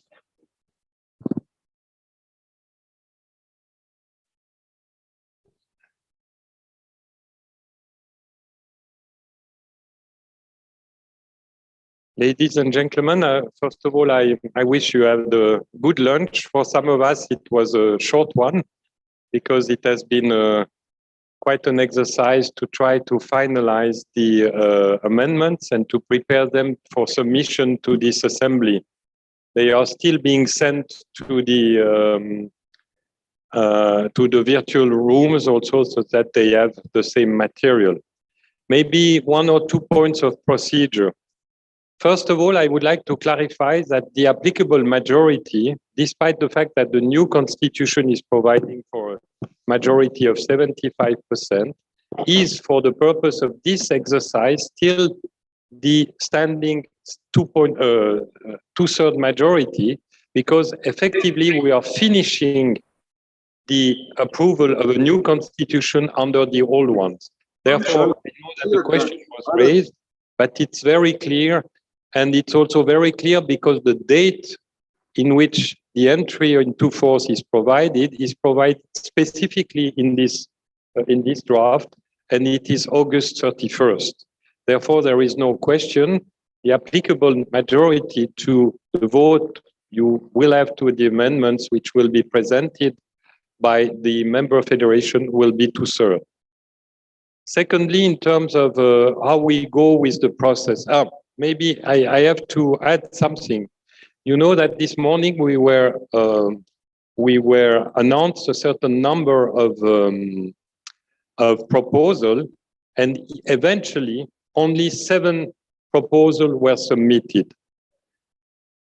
In particular, there was no proposal submitted in connection with the first 10 articles which we were announced. So we will only have to consider 7 proposals which will be shown to you. I am saying that because I think most of the proposals which didn't came from the virtual meeting, which is hearing us. And yeah, okay, so I will work. And we will I am saying that since they didn't send any proposal, this meeting has to move on and to decide on the proposal which were effectively submitted. This morning, we just made a check of the announced proposal, but if no proposal is forthcoming, then there is no proposal. So going to the amendments, the procedure will be the following. I will put the amendments on screen, and I will give the concerned member 3 minutes at most to present the proposal. Then I would open the floor for possible discussion by other members if they want to support, make an observation, etc., including in the virtual meeting. Lila, are we going to see the people who would react on the virtual meeting? If it's okay. So we will see whether in the virtual meeting, and this is for their attention, they have to raise their hand to announce that they want to speak about this proposal. Here you have to physically raise your hand. You had a good exercise this morning, which I had to give you. So if we go to the amendments proposal, the first one going down the lane. Sorry.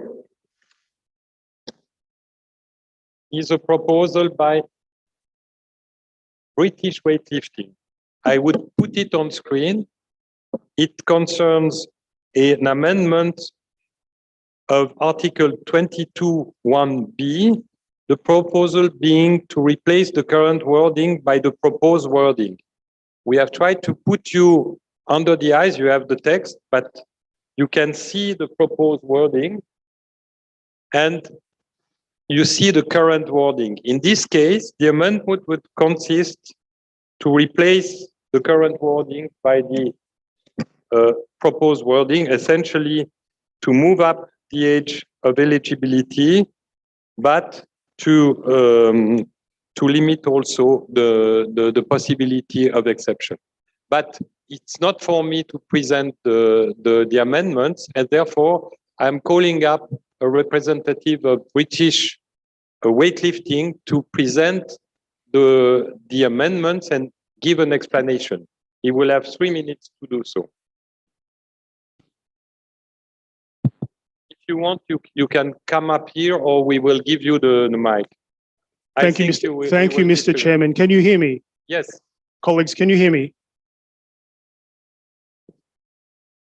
Thank you, Mr. Chairman, for the opportunity of this intervention. And thank you, dear colleagues, for your vote this morning. Much has already been stated about the current situation involving the IWF, and therefore British Weightlifting wishes to be as brief as possible. It is crystal clear governance reform is needed and overdue. Therefore, it is imperative that member federations are fully aware of their individual responsibility on behalf of clean athletes. Mr. Chairman, we all know the IOC has been very clear and very consistent with its messaging and its warnings to the IWF. This cannot be questioned nor misunderstood, even from our colleagues whose first language is not English.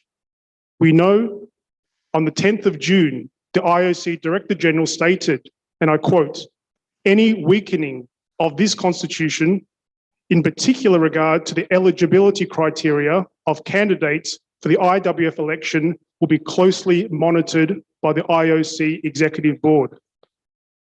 And we also know that in case of any such weakening, this may impact our position on the future Olympic program.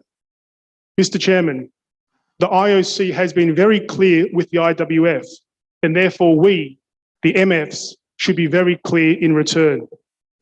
In order to fully safeguard our Olympic future, British Weightlifting recommends that the article as of the 30th of June is reinstated into this current constitution. That is 75 years without exception.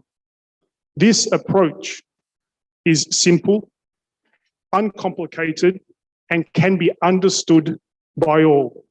It speaks directly to the messaging and the warnings of the IOC.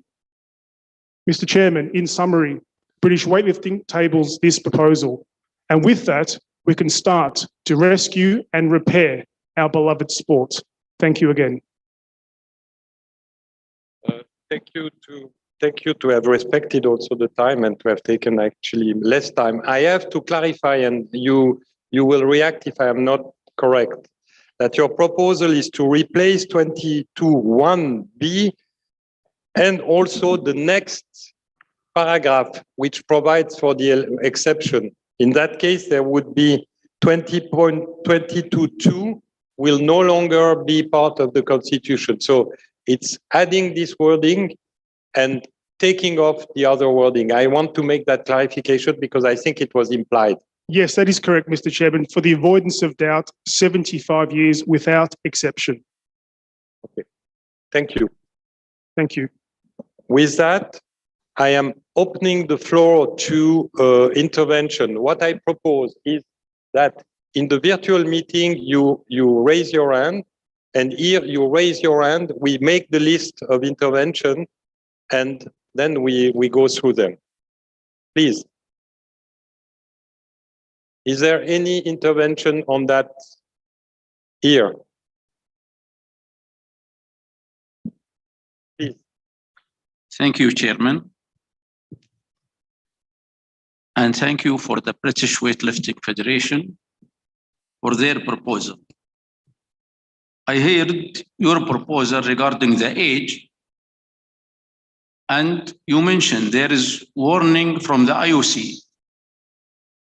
As I am executive board member, as the president of Asian Federation, we don't receive any warning from the IOC. This number one.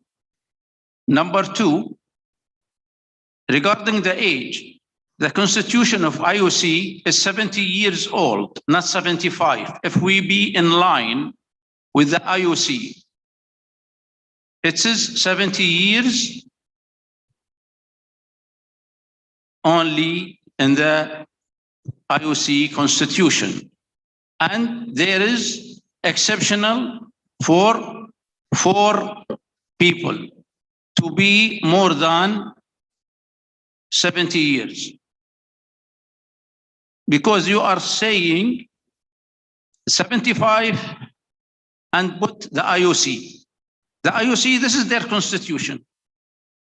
If I am wrong, or maybe I couldn't understand some English because this is not my native language, please explain this to me.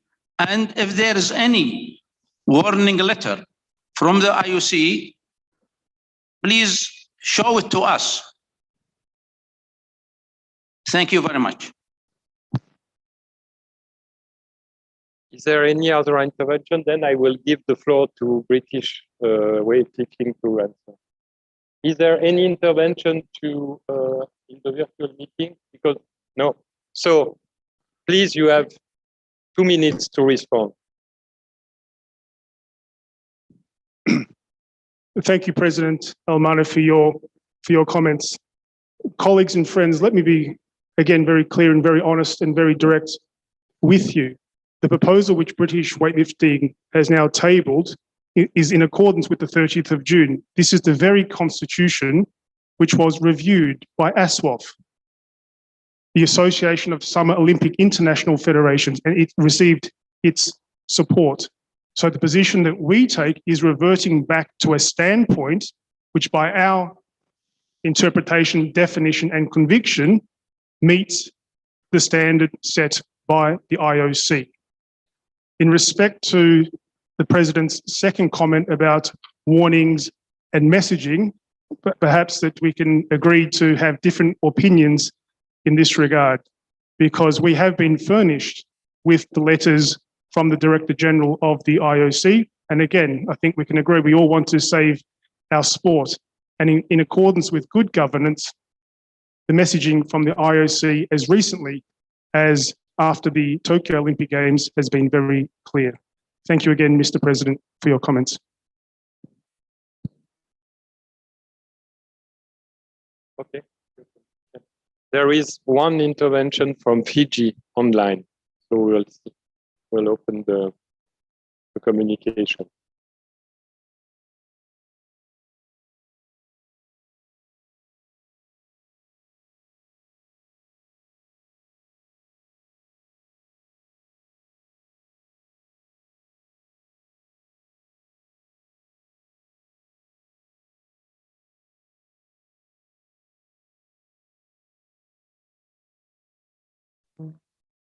Can you hear me? Okay, all right. Thank you very much. I just want to take up the issue that the president of Qatar raised. In terms of the actual IOC charter, it talks about the age limit is 70, subject to certain transitional provisions, and that transitional provisions says that there is a limit when the person reaches the age of 80. And so therefore, if the 70 moves up to 75, but we have basically catered for another 5 years. Thank you very much. Thank you. Does British weightlifting want to know? It's okay. So with that, I think we have closed the discussion on this topic. And I would like to ask Lila to open the vote. I remind you that we vote by raised hand. I will ask the federation which accept the amendments to raise their hands. And in the virtual meeting, it's also the same. Okay. So the federations which accept the amendments, which would replace then the article 22.1b and 22.2, have to raise their hand. Please now exercise your voting rights. Sorry. No, they are. I think they are voting. Yeah. Okay. So please exercise your vote. Okay. Then, sorry, stop. But please, if you want to comment, then go forward. No? Okay. So we repeat the vote. The delegate who accept the amendments are asked to raise their hands, and we will do the count.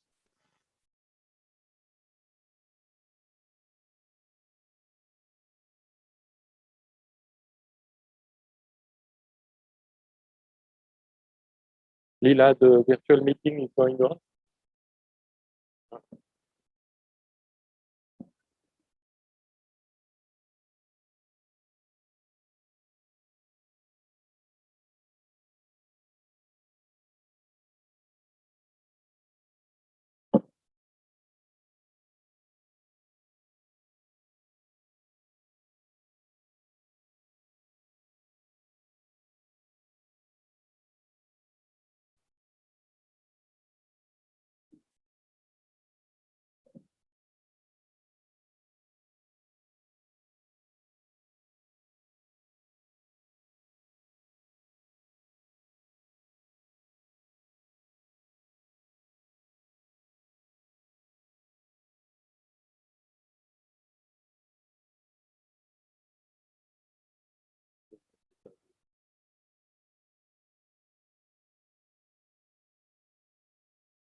We come to a second.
Is the representative of the Republic of Dominican Republic in the room, because he could not be found.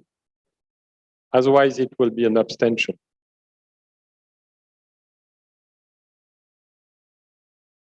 Okay, then I think we can close the vote. We have the result of the virtual meeting, and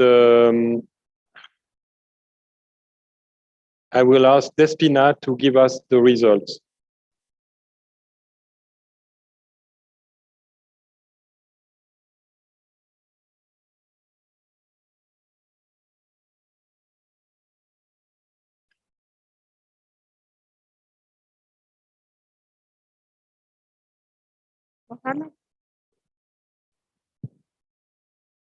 Okay. The in-person voting members, we had 59 members who voted in favor of the British Weightlifting Federation suggestion, and 28 voting members who voted against. We have 1 abstention. With respect to the online voting members, from a total of 45 possible votes, we have 35 valid votes, 21 voting members who voted in favor of the British Weightlifting Federation suggestion, and 14 who voted against the suggestion. Despina, you need to give me the total numbers, please. I need to calculate.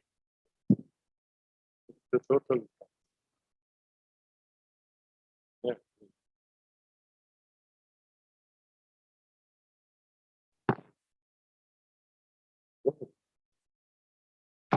So we have a total of 80 members who voted in favor, and a total of 42 who voted against.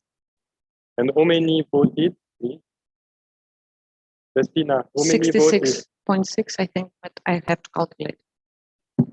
I mean, Despina, you need to give me the total number of voting members, even abstention, and then the number of approval, and whether it reached the 2/3 level. Give me That's what one you. moment, please.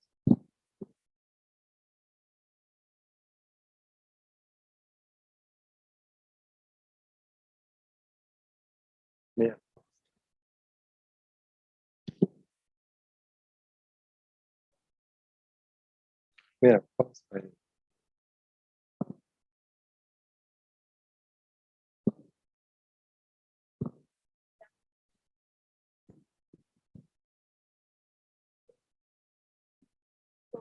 What is the yes number?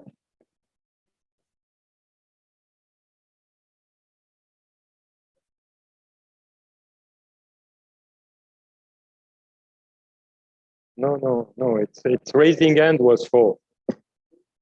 Raised hand was 4.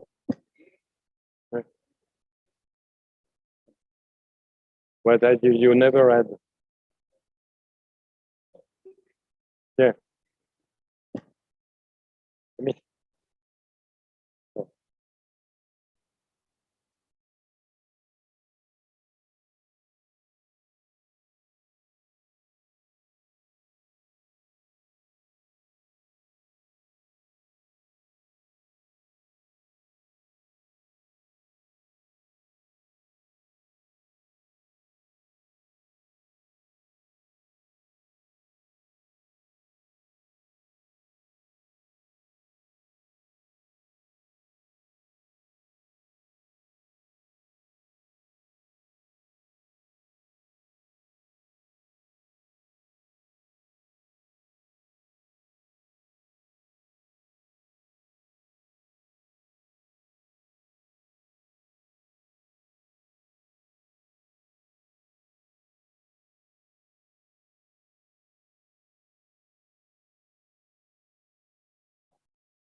Eight in favor.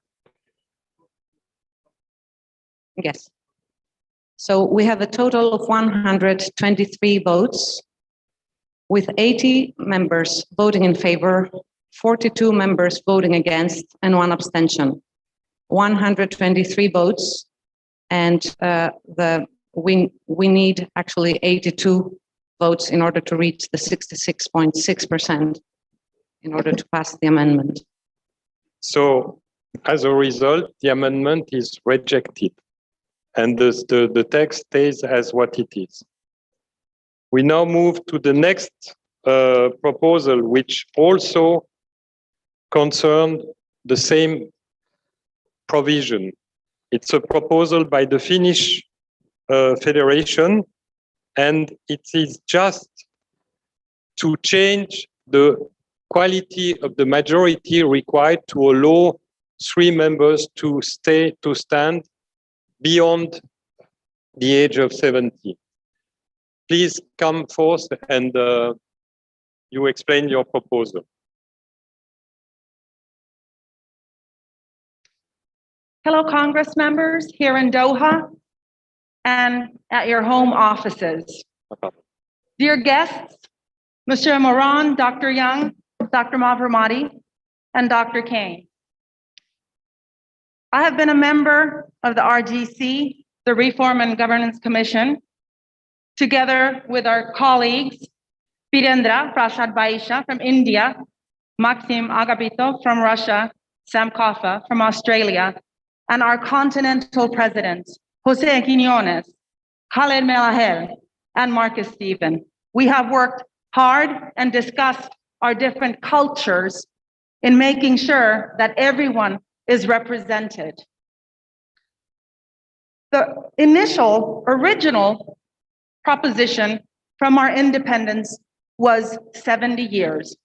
However, it was brought to the RGC that is very important to many countries and their cultures, that also people over 70 years may be in our organization.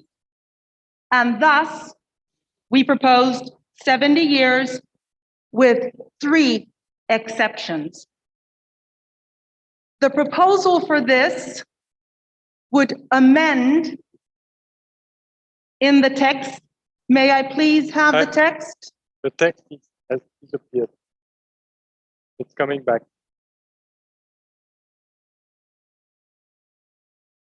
Voilà. Here you are. You can turn, you have it. Thank you. That after we pass, since we have passed 70 years, we may have 3 exemptions. I need the text. I can't do the Constitution by heart.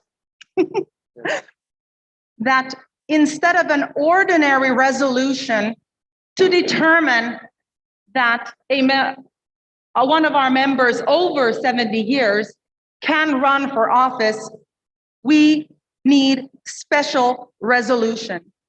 This special resolution means that the member will have to get membership pledges from us that they can run, and 75% of member federations will accept a member over 70 running for office.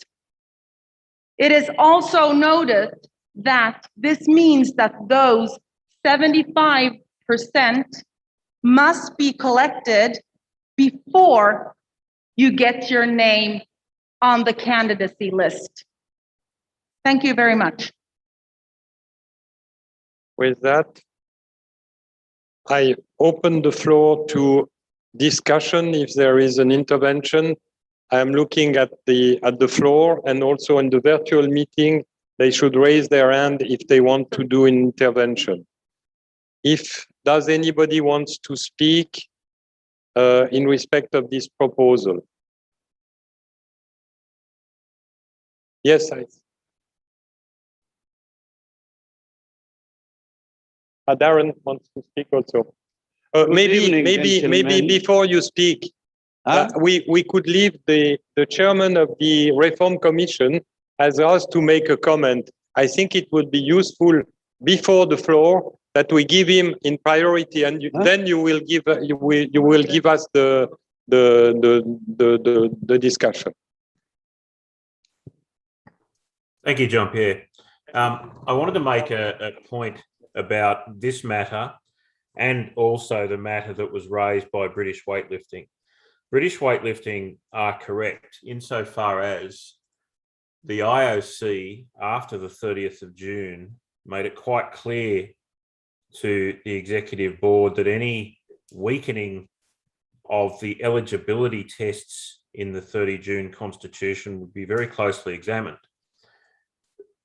The version that's been adopted today is objectively weaker than the 30 June proposal insofar as the upper age limit is concerned. That said, there may be certain circumstances where there are excellent candidates who may wish to be elected to the executive board who are over the age of 70. So perhaps there does need to be a safeguard there. And I think that it would be reasonably satisfactory to the IOC for the finished proposal to be adopted, and therefore there would be a safeguard in there that we could have up to 3 people over the age of 70, provided that 3/4 of the member federations also agreed that that should happen. So I think that in summary, I'd like to support the amendment that's proposed by Finland. Thank you. And with that, I am giving the floor to the person who had requested it before. I don't see you. Is it Chalou? Abdullah. Yes. I'm sorry. Good evening, gentlemen. I think my colleague from Finland, she was member in this commission and reform commission. So that I think according the rules, she cannot speak one side as member commission, other side and member Congress. That is double character. I think I am not agree with her. According the human rights, why 70 years only for weightlifting? And other international federation is open. Why weightlifting only in IOC? They give us this order or not for other international federation. So that I am against the proposal of Finland, and I am going with the proposal according our constitution, which we approved it today. Thank you very much. Thank you. Any other reaction on the floor? Yes, one there. Here, there, and there. So first here, please. The gentleman with the gray jacket.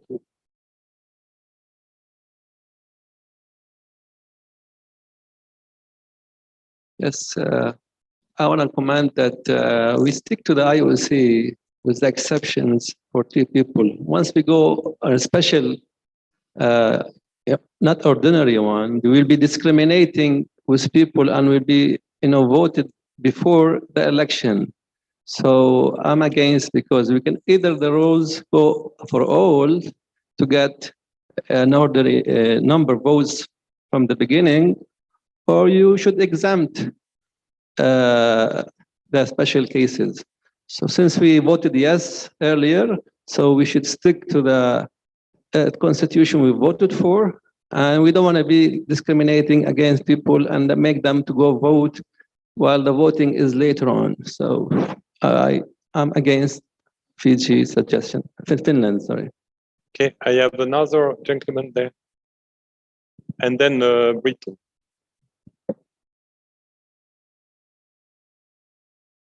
Mr. President, dear colleagues, I don't regard it only as a discriminatory thing, but it's also an insult for people over the age of 70 who still give a good and a healthy contribution to our sport to mention the age in the first place. It is for each and everyone to decide when he or she has enough and wants to resign. I know people with the age of 35 or 40 who are old and can't give any more contribution to our sport, but I know quite a number of people over the age of 70 who still a big benefit to our sport. And I think the age, we should not even discuss it. Thank you. Britain, and then there is another gentleman there. Thank you, Mr. Chairman. British Weightlifting will keep its intervention very short. Simply, we support the proposal by the Finland Weightlifting Federation, as also supported by Mr. Kane online. Thank you. Thank you. The next intervention, yes. Thank you, sir. I think I want to go back to just. I'm sorry, because probably for everybody you are known, but I would suggest that every person who intervenes present which federation she is representing. My name is Ibrahim Bangura from Sierra Leone, and I'm also a barrister at law. I want to go back to the submission of Great Britain. And I think the vote has to be counted appropriately, because by raising the hand, I don't think it was counted appropriately, because we only missed by 3 votes. 3 votes, and we're looking for 75%. So what I want to suggest to this house, this honorable house, is, can we do a second vote to make sure at least the vote has been counted accordingly? Because when they were counting, some people raised their hand and others didn't, until when they have passed counting and then they raise their hand again. So I'm asking kindly, the submission of Great Britain, I'm asking if we can go back and vote and recount. The reason for that is we are now listening to the submission of Finland. And my colleague here said, how can we now, as a federation, accept 75%, that 2/3? If somebody is over the age, that means we are retrospecting back to the same thing. 75%. So if either we don't want 75 years, we quit from it, or we say we go back to the submission, because there might be some people who has voted and their vote has not been counted. Yeah, I'm sorry, but if we start with that, we are lost. I mean, I think we have to rely on the personnel who has been counting the vote. And I have to add on this one, and in fairness, it was a closed vote, and voila. But it was very clear, and I made it myself very clear, that it meant that you would dispose of the second provision. And I'm sorry if somebody did not understand what I said, and I see Britain did understand and thank me for that. So we cannot ask the same question again. It would not be in accordance with the democratic rules. And I'm sorry, the vote is closed on this matter, and I will take only intervention on this vote, not on the previous one. Thank you. Yes, Philippine.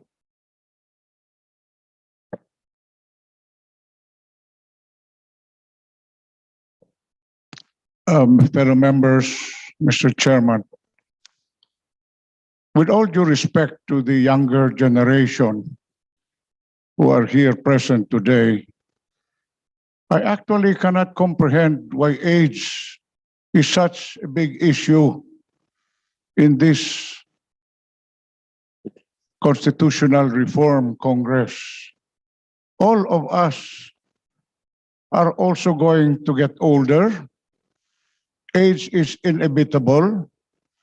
But if we try to limit people with ages,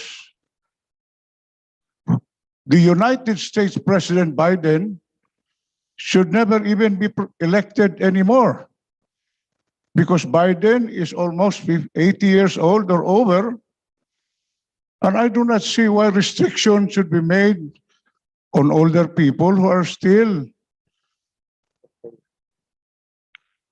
very useful to this Congress. The younger people can easily just take over if you have the talent, but there is no issue on age limit as far as I'm concerned, except for the president of the IWF. Maybe the president itself might have some limitations, but as for the other members of the board, I cannot comprehend why age is such an important restriction in this Congress, because I think everyone here, if I look around, are not very young anymore. I believe that progress can be done with the generations after generations, but then younger people will get, after so much service to IWF, will also get older and older, and with experience probably have more guidance for the younger generation. So I'm sorry, but I agree that 75 or more, or even 80 or more, can be allowed in this Congress, because service or experience means a lot than just young agents. Okay. Thank you very much.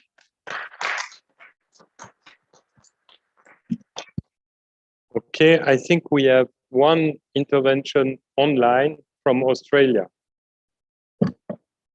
And okay, I will come back then thereafter.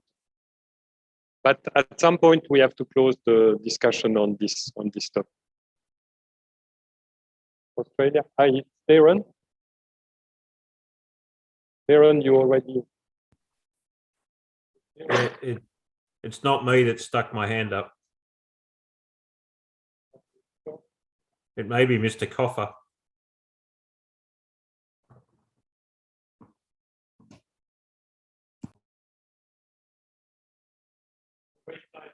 Coffer from Australia to speak. Ah, voilà. Yes. Yes, we heard you. Oh, thank you. Thank you. I just want to say, I believe that the very constitution which we have accepted in its written form reflects that it would not discriminate, amongst other things, age. Maybe we need to amend the rules and objectives of the very constitution you have just appointed.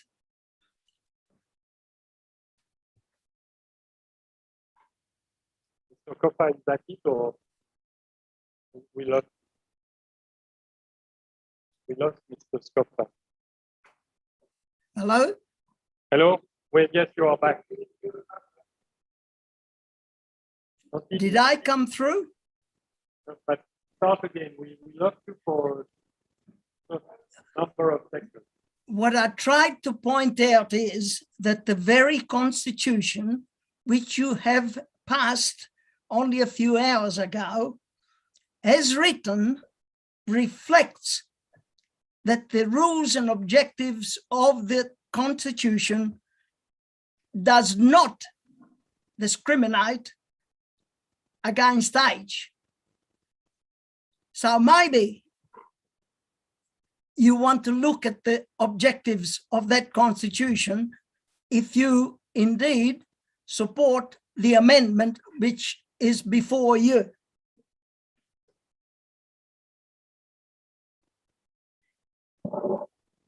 Okay, I have one other intervention, and in Finland, I will let you respond at the end.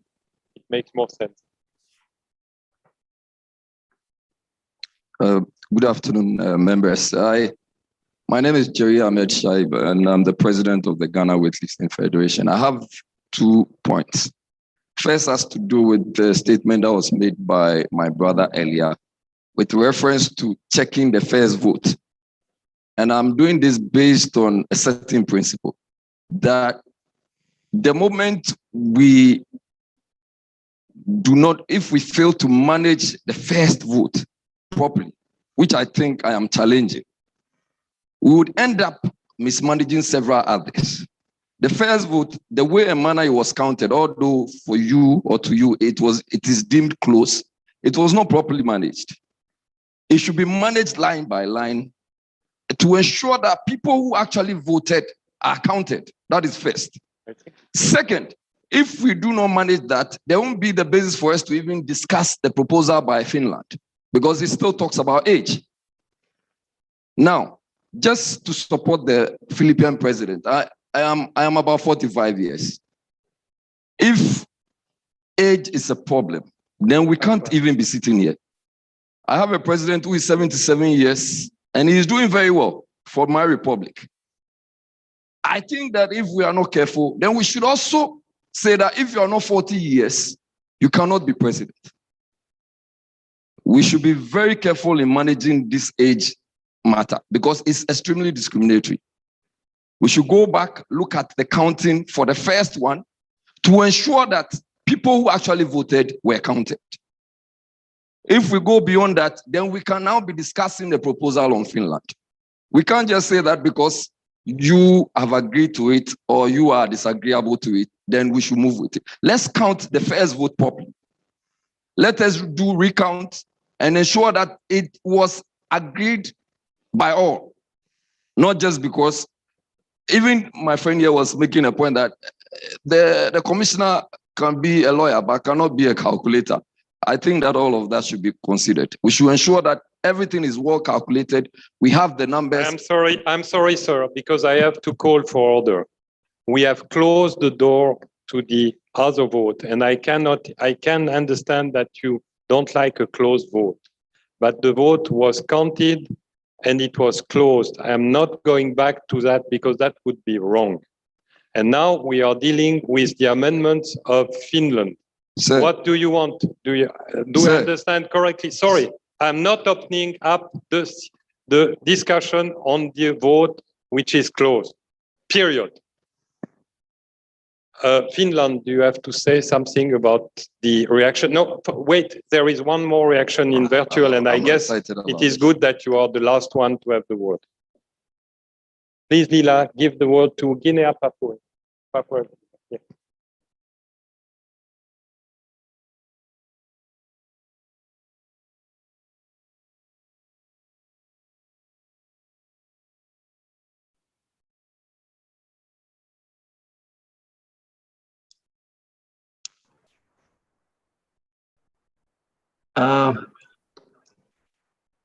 Just wondering if delegates can hear me.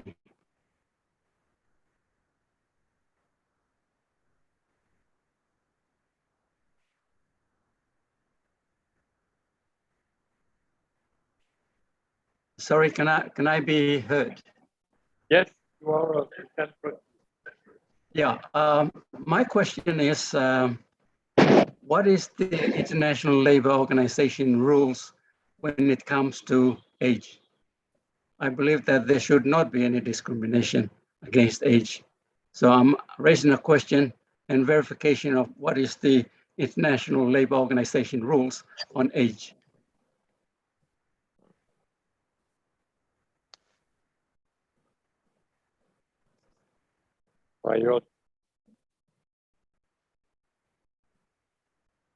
Thank you. I pass the word to Finland.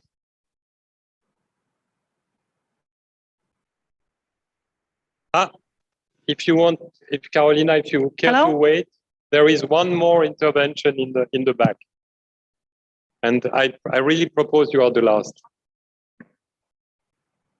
I apologize, Jean-Pierre, for this intervention. I actually would just like to make a procedural proposal in consideration of the gentleman's comments.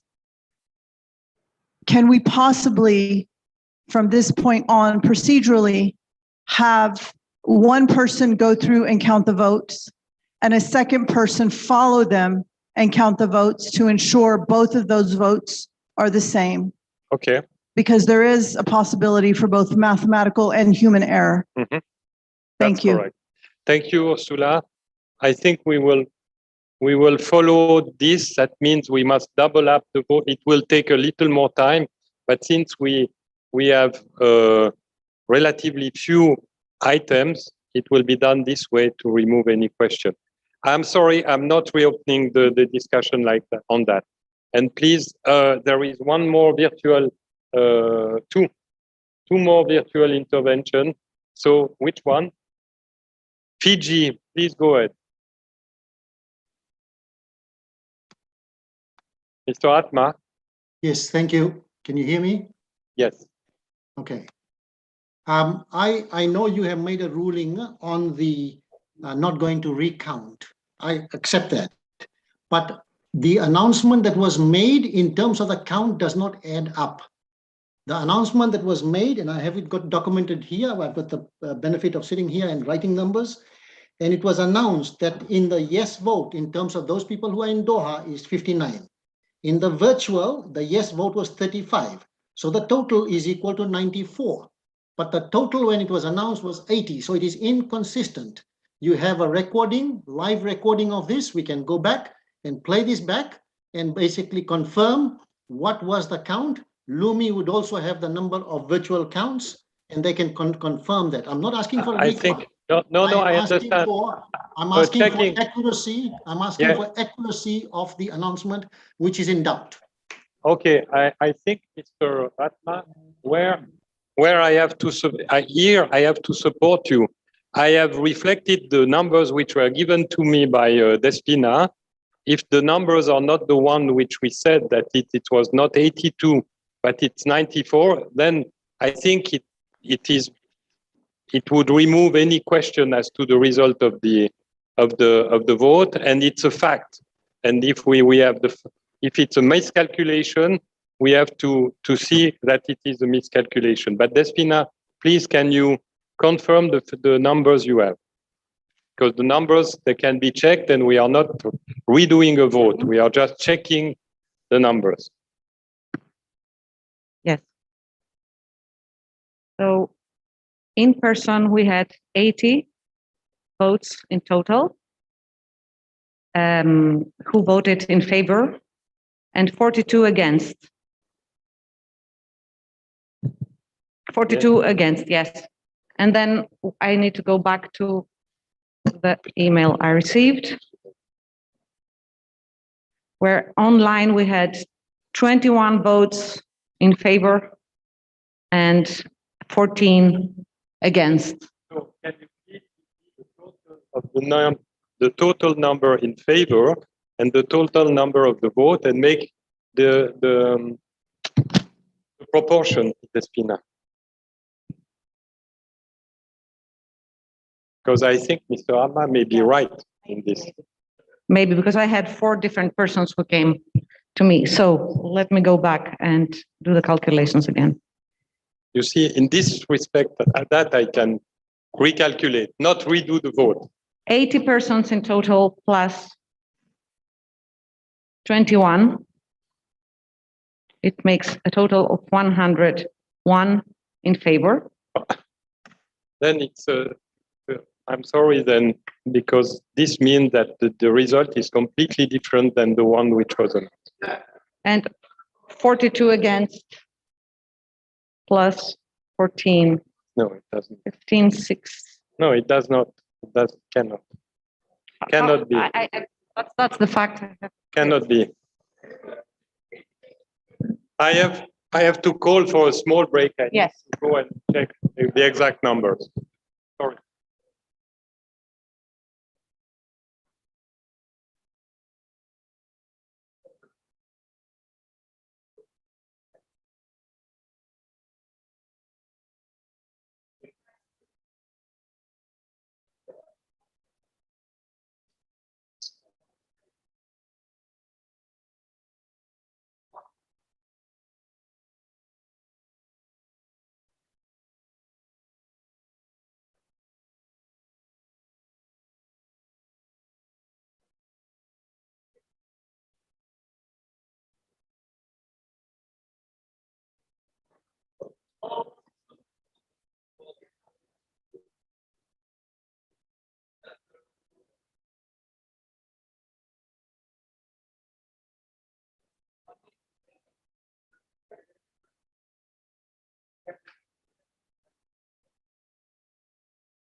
Here and outside. Yes.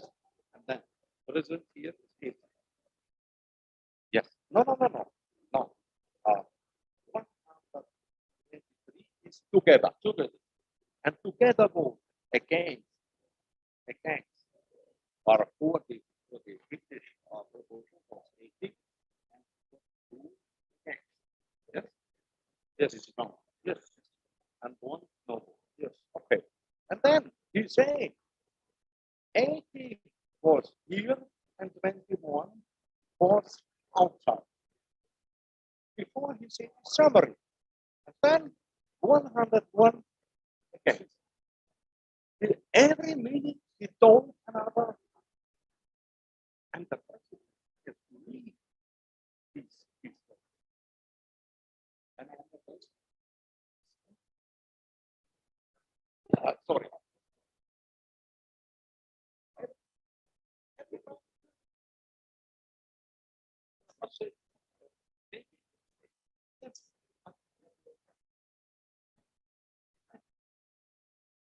Will people standing around, Magub, Lila,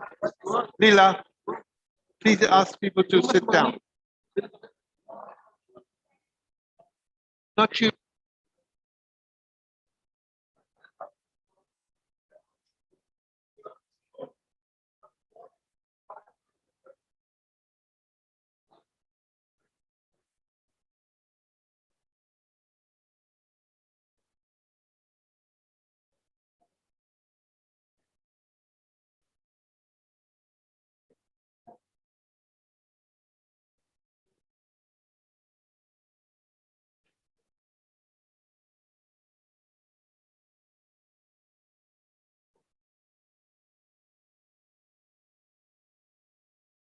People who are not, who are representatives. Matthew, what are you doing there? Go sit down, please. Definitely.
need this.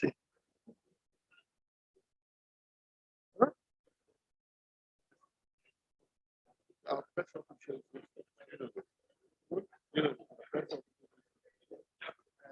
and what is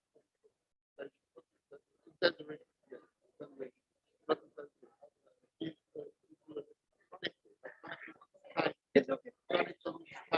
Huh? Jean? I don't. Where is Jean Paul?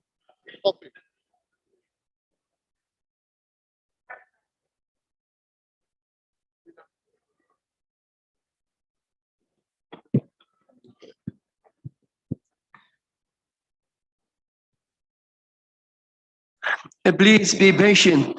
We need to fix everything to be everything in democratic way. They check the name. I think there is no difference between what they mentioned and now. Despina, maybe she will announce all the name who is absent, who is voting yes, who is voting no, here and outside. We can. Please, Despina. Yes. The present constitution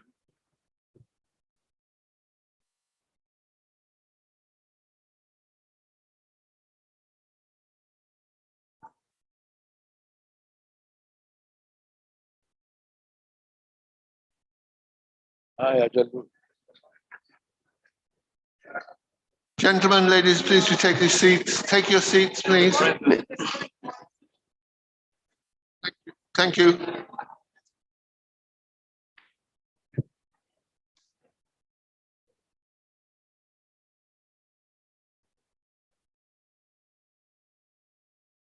Please, sitting, please. I ask you to sit down. Hassani, please.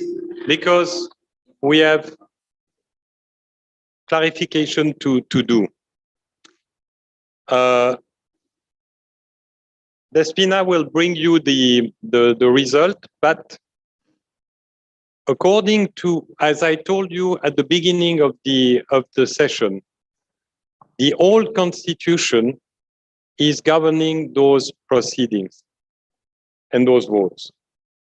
And according to the IWF Constitution 217, the following is provided, and it's important that you are attentive because it's a very significant and it may have an impact. I don't have the result yet.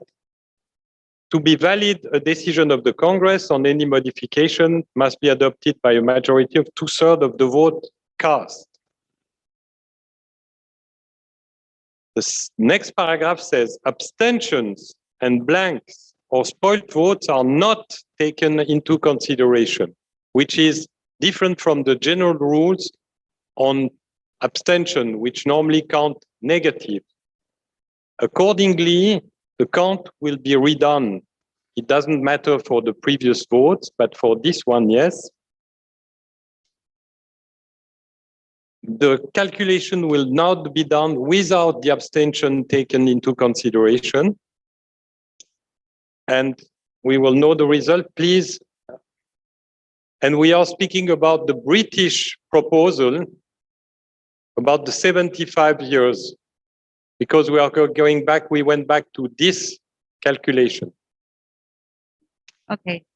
So as Jean-Pierre just said, the abstentions are not to be taken into account. This would this would not have any impact to the previous voting. We had 80 votes in total of the voting members, of the members who actually exercised the right to vote, and 41 members who voted against. So we do not take into account the absentees, who were 10 online and 2 in person here in the room, which again makes the total number of votes in order to pass the amendment of the British Weightlifting Federation 81. 42. But again, it did not pass that number. So from the next voting, we will only count the actual votes and not the persons who failed to vote. Okay. This clarifies that The vote on the first amendments stay the same with a different calculation where the abstention have been taken out, but it does not change the result. Thank you, Despina. Now we move to the Finnish proposal, and Carolina, you have the floor.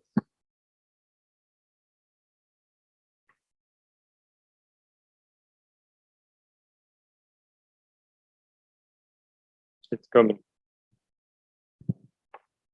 May I have the text again, please? Yes.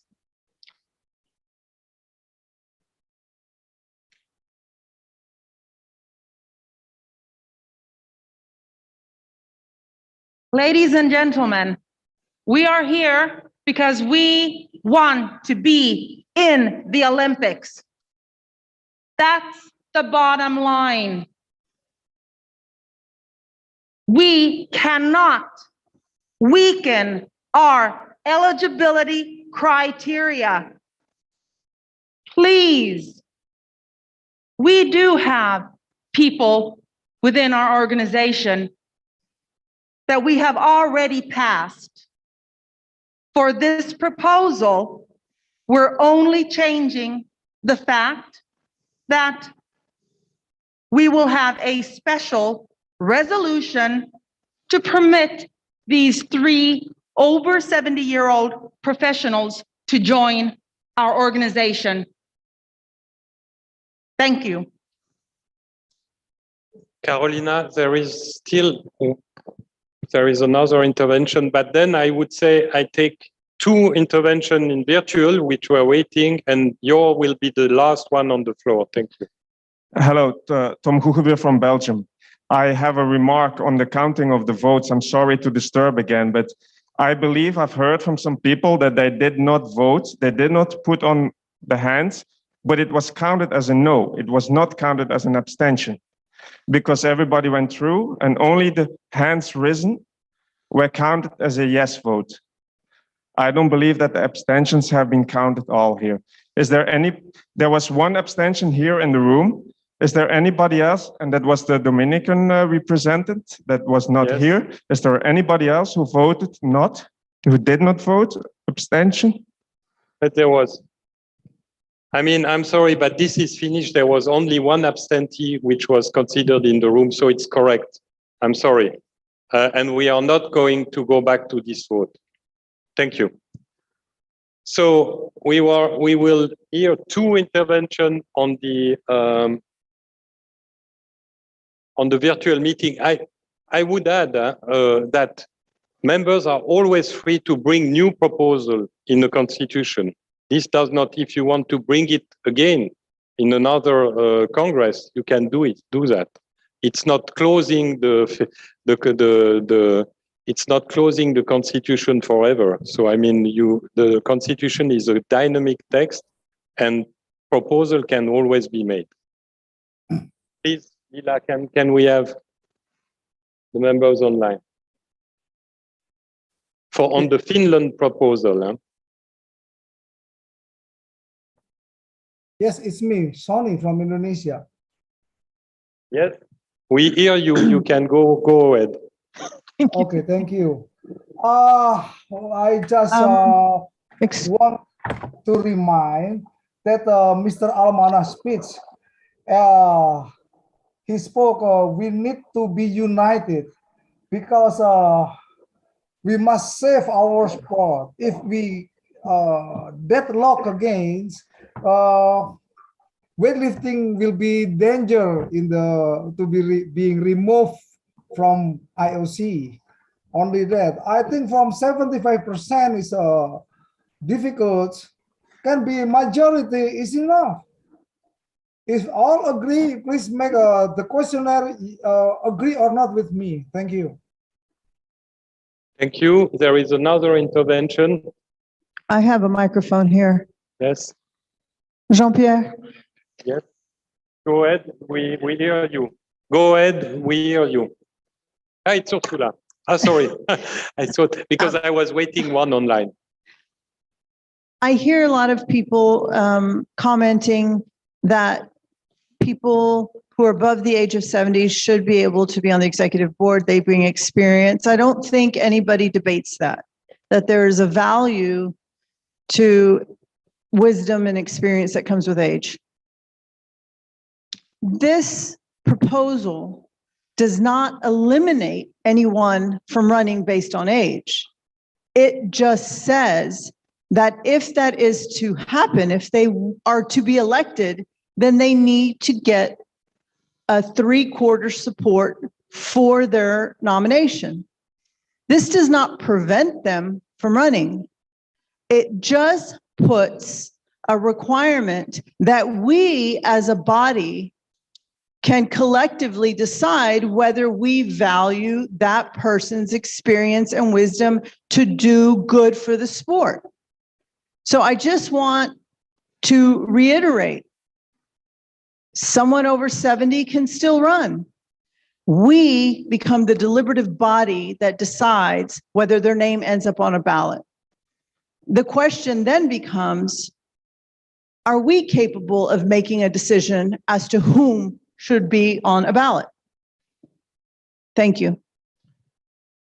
Thank you, Ursula. Do we have still one? No, it's finished. Then I think we can move to the vote.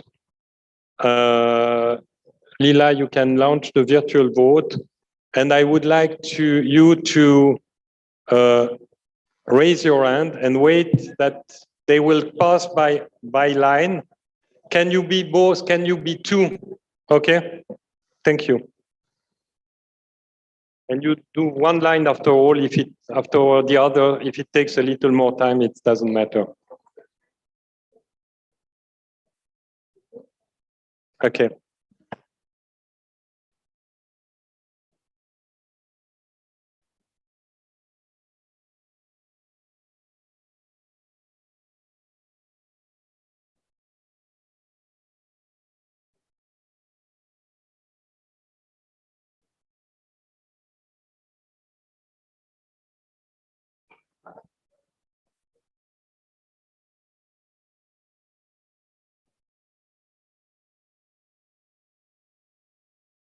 I don't know. I might be.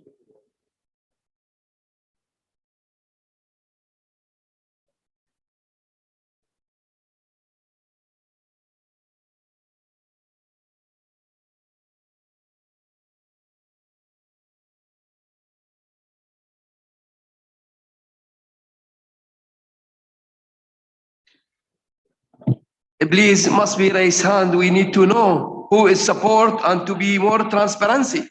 Cannot they talking you agree or no agree? Must be anyone he say no or yes. Raise hand to all people see and outside see, please. I think if please, you please, Jalud, Rika, Jalud, must be all people. Jalud, please, I'm running the show. I think it will help if the yes raise the hand, and then with the people who have their hand lowered, then you must clarify.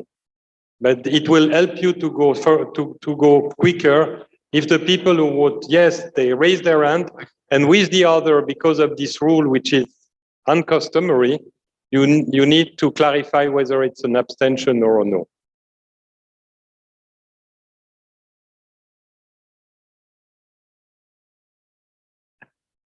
I would propose that after this vote, we take a break, and then we have still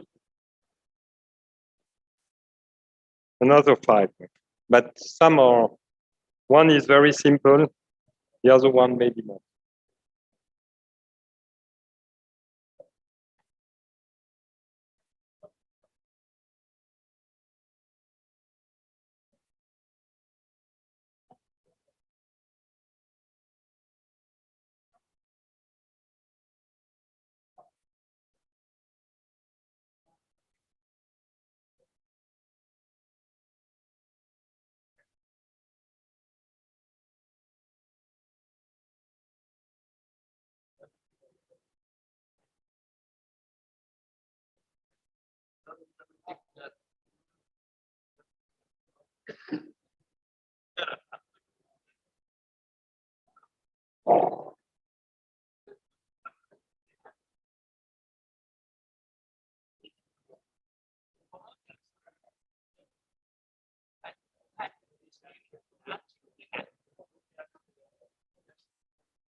We will finish this vote in the way it is done now, with each of you being asked.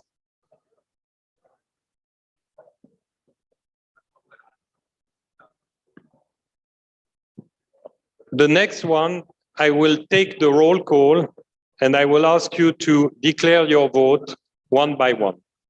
I'm sorry, but in the absence of an electronic system which works and in the absence of confidence, then that will settle any vote which we will do thereafter.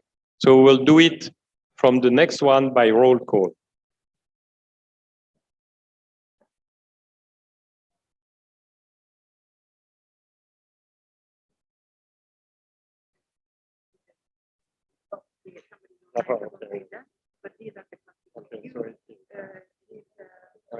Albania, Algeria, Argentina, Armenia, Aruba. What?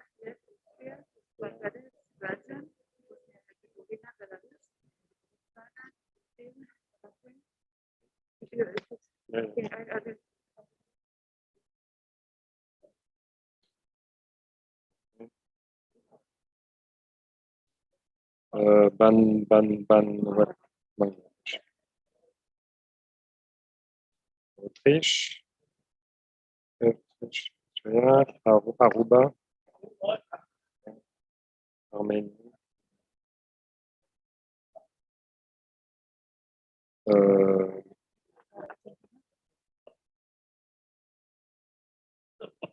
Algeria,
Georgia, Germany, Ghana, Greece, Hungary, yes, India,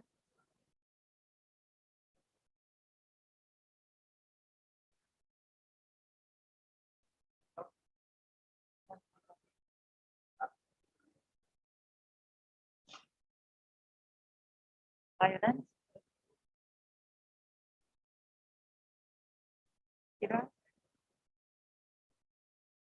Iceland, Jordan, Kenya, Kyrgyzstan, Kyrgyzstan, Kyrgyzstan. Yes. Kosovo, Saudi Arabia, Arabia, yes. Kuwait, yes. Latvia, yes.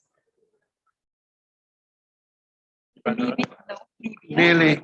It's nearly done now. Half has at least been certified, and now the second half is nearly done. So we're also going to do another backup as well, if necessary. So please take your seats. Thank you. Thank you, Caroline.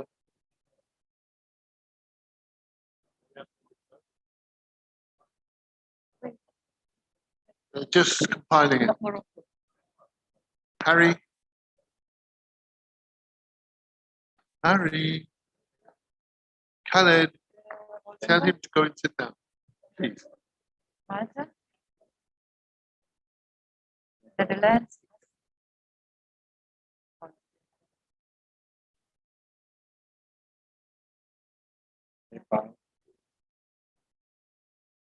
Nigeria, Norway,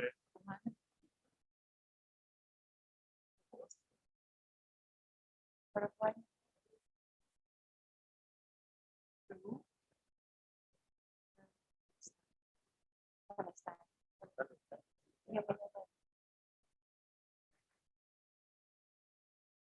Philippines, yes. Paraguay.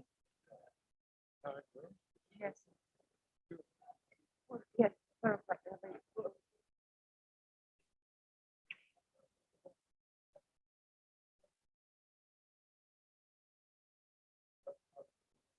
No, Paraguay.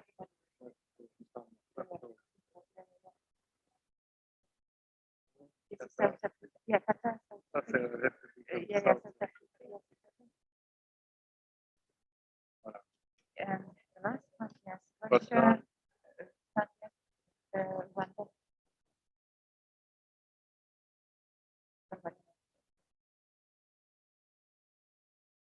Slovenia,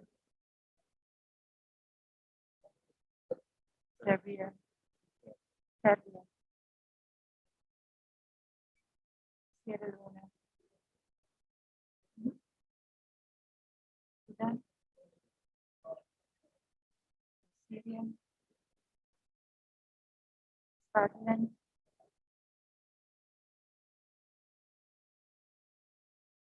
Tajikistan,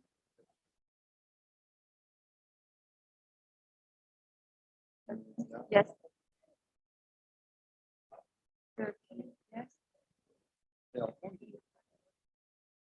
United Arab Emirates,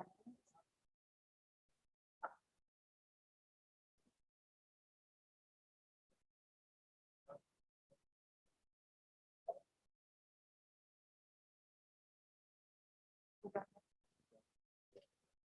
no,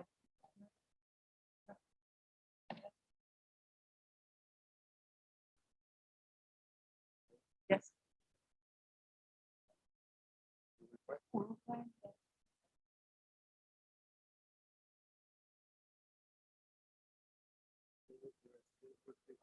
yes,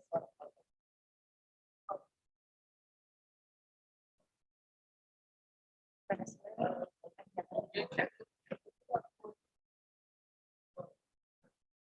Okay. Bon. Do we have the result?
I think, We- Despina, yes. you are ready? We now have the results and in-person voting members. They have voted 32 in favor of the Finnish Weightlifting Federation suggestion. 32. 32. 52 have voted against the suggestion. With respect to the online voting members, 22 have voted in favor and 16 have voted against. This makes a total of 54 voting members who voted in favor. Oh.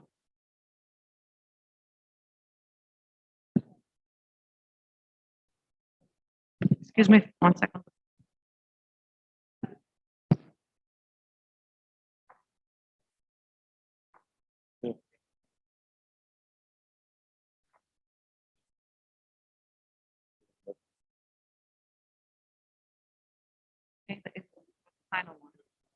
So this makes a total of 54 members voting in favor and 68 members voting against the suggestion.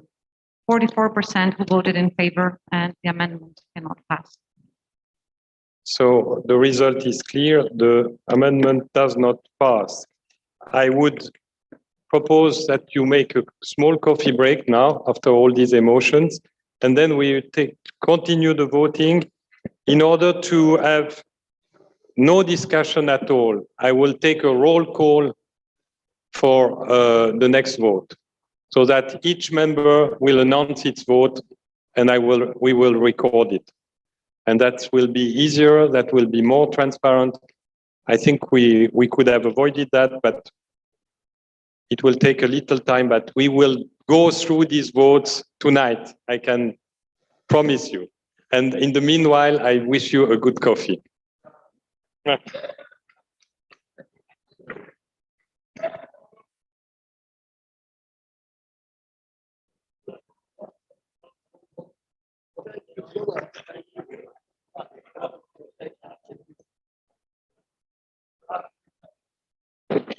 We are now 4:25. I would like to have you back at 25 to 5. Okay. 10 minutes. 10 minutes. No, 10 minutes we have to move. Don't you think? Okay. Okay, our host is giving you more time, so you can have a 30 minutes break. You are back at 5. Thank you.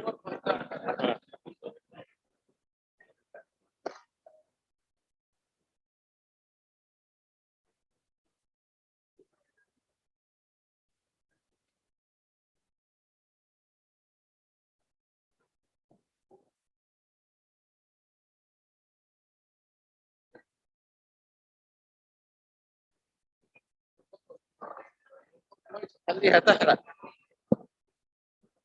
خليها تحرق وتحرق طيشها كمان.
All right.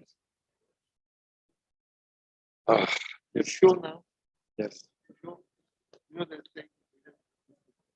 No, that's we will take the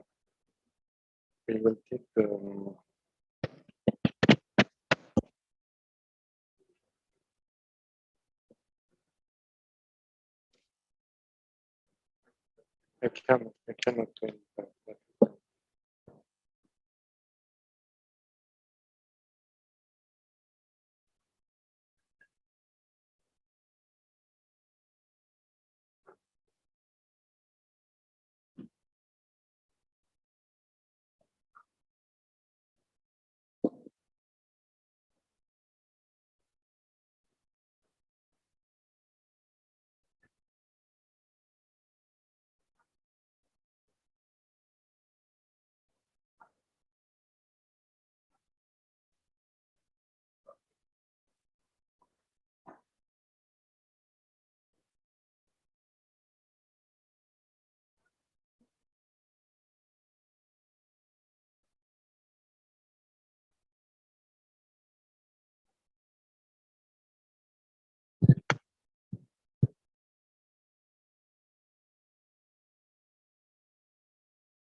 think it's a good, let's hope you can do it quickly. Sorry.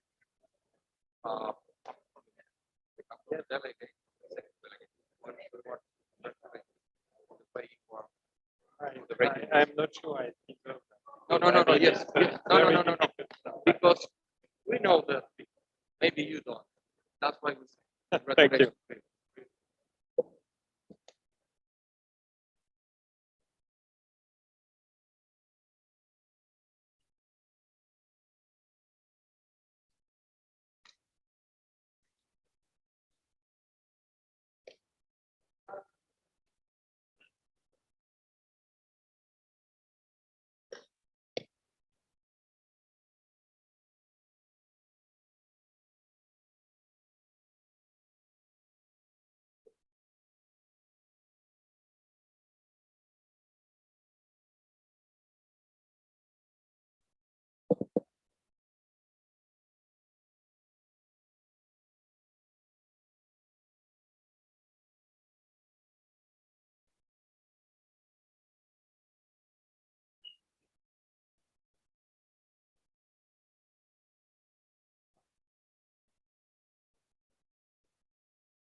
Can we prepare to restart, please?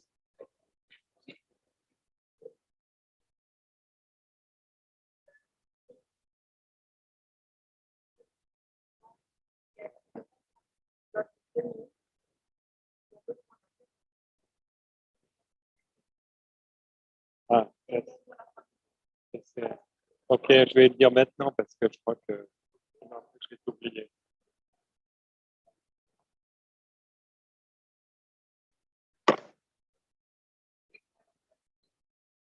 I said them. No, it's good.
I wanted to do it, but now it's past.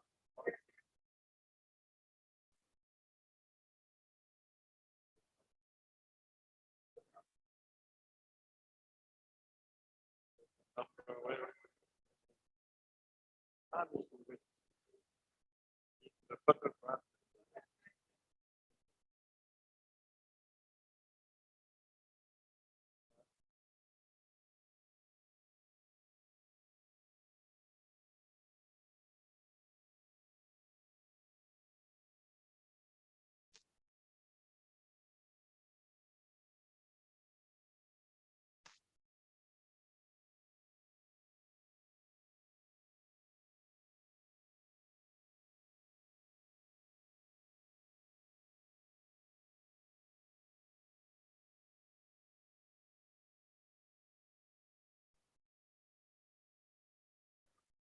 And if I find it in the meanwhile.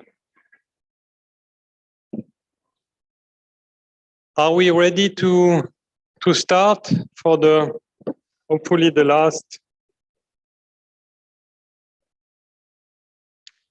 We have 5 proposals.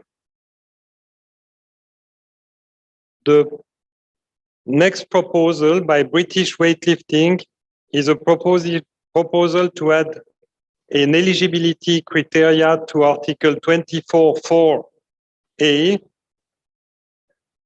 The current version, which can you put it on screen, please?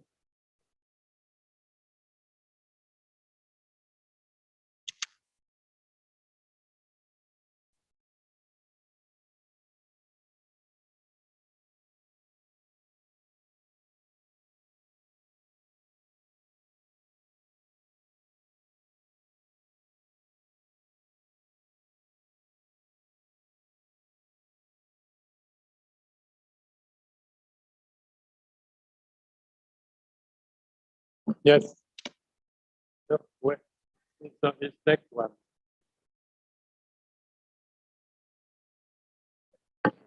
Oh, sorry.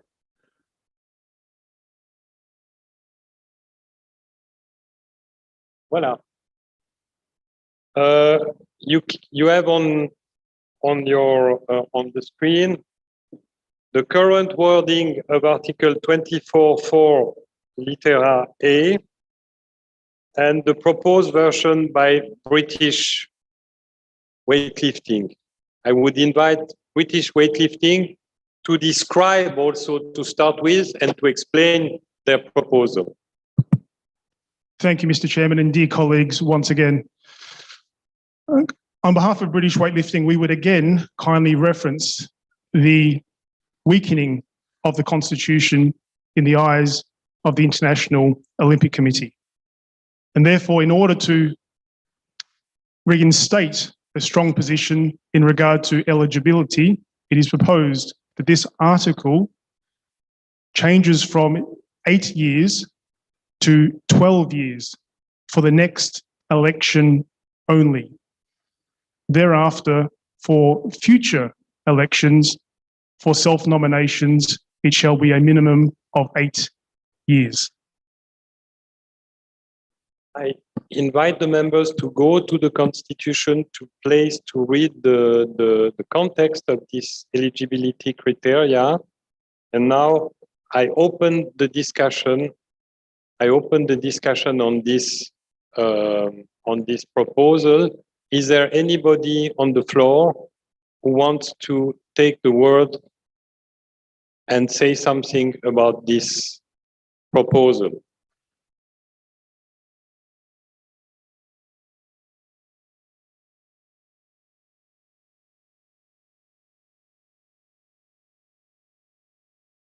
Is there anybody on the virtual meeting who wants to do that?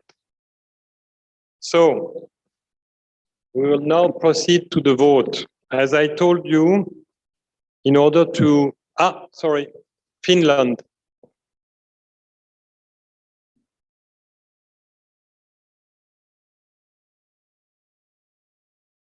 Hello, Congress members.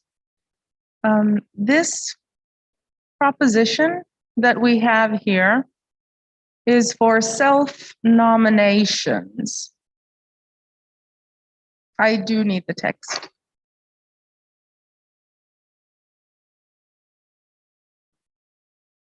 So it means that we have currently, so that if you have been sitting for 12 years, 3 terms on the executive board, you may self-nominate yourself to the next elections when your own member federation does not nominate you.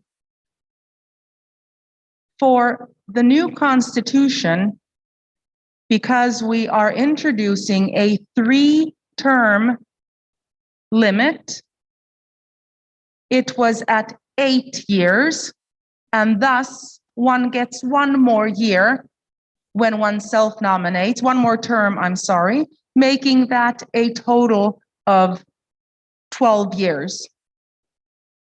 Now, however, British weightlifting say that in our situation, when we are fighting for our Olympic existence, that we should tighten this, that we should still, for these first elections, require that 12 years, which we have had in our constitution before. And then after, we can move to the 8 years in the next elections after these. There is another part to this which is not affected at all, and it means that the person who wants to self-nominate themselves must be able to collect 50% plus 1 of member federation pledges in order to run. So this is a definite tightening of the Constitution to show the IOC that we are listening to them. Thank you. Voilà. Is there any other reaction on the floor? Are there any reaction on the virtual meeting? No. Okay.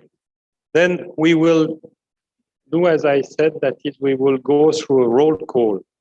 And I will call all the countries which are present in this room. And I will ask you to say yes, no, abstention. We need to distinguish the 3 positions because of the rule of the federation. I will try to go quickly to it, and it will be doubled up for control purposes by somebody else. Albania. No. No. No. Sorry. Albania. No. No. No. Algeria.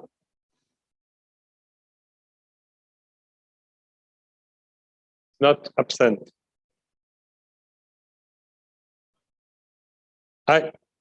It's online? No, no, no, no. They are here. Argentina. Yes. Armenia. Yes. Aruba. No. Austria. Yes. Bangladesh. No. Belgium. Yes. Bosnia Herzegovina. Belarus. No. Botswana. Yes.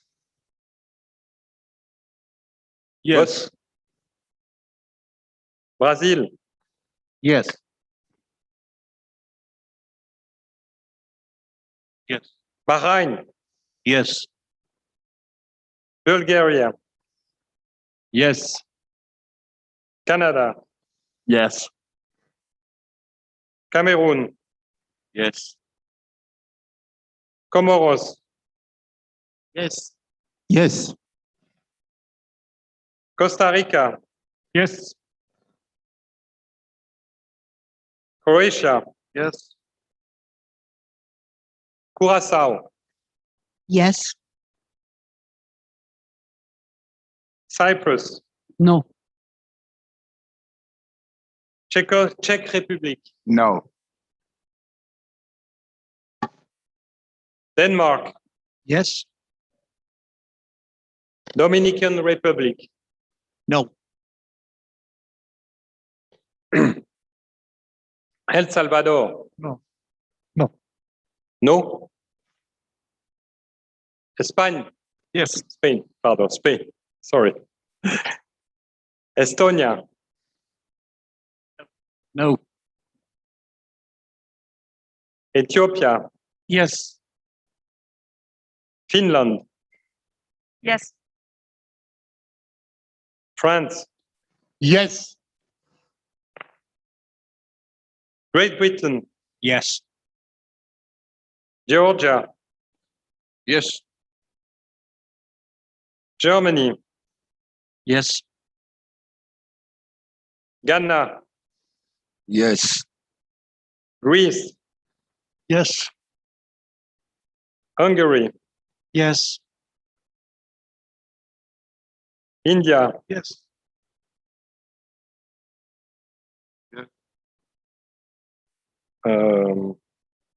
Islamic Republic of Iran, Yes. Ireland, Yes. Iraq, Yes. Ireland, Island, pardon, sorry, Yes.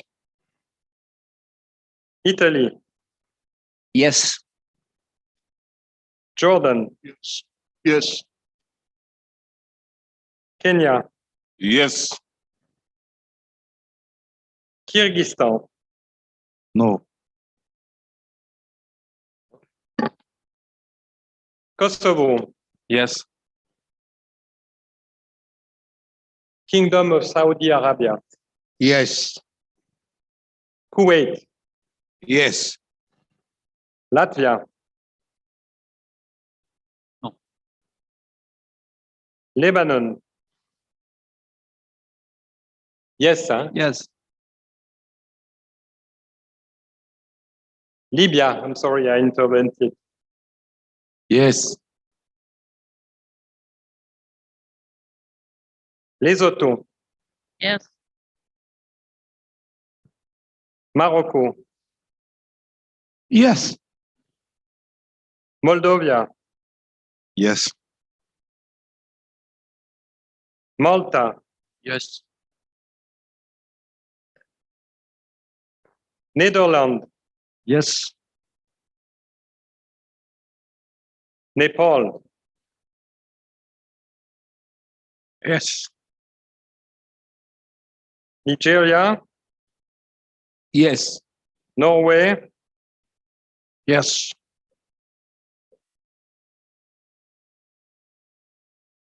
Oman, Yes. Pakistan, No. Paraguay, Sí.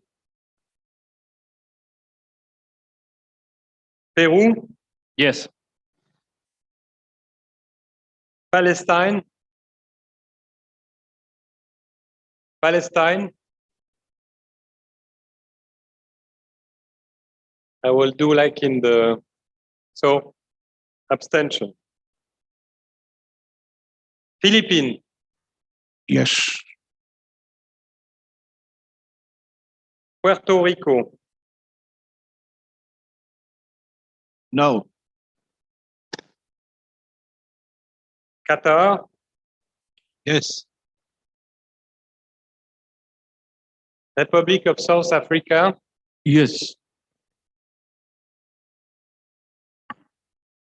Rusland? No. Rwanda? Yes. San Marino? Slovenia? Yes. Serbia? Yes. Sierra Leone? Yes. Sudan? Yes. Syria? Yes. Yes. Swaziland? Yes. Tajikistan? No. Tunisia? Yes. Turkey? Yes. United Arab Emirates? Yes. Uganda? Yes. Ukraine? No. No. Uruguay? Yes. USA? Yes.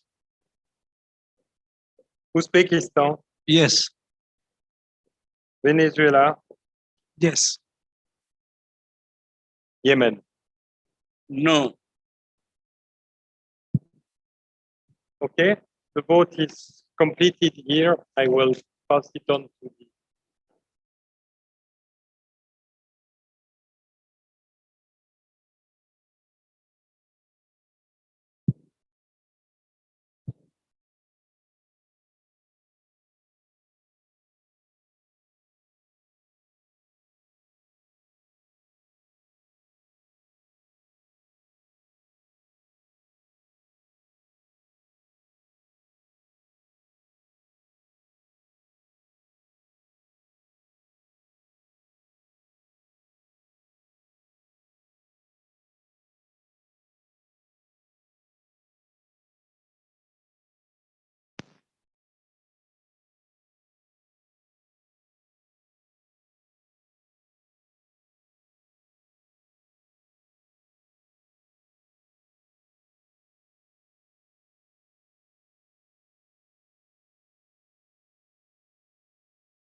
So for this suggestion, we had a total of 94 votes in favor of the suggestion, a total of 29 against it, which makes a total percentage of 76.42 in favor and a 23.58 against it, which means that the suggestion will pass.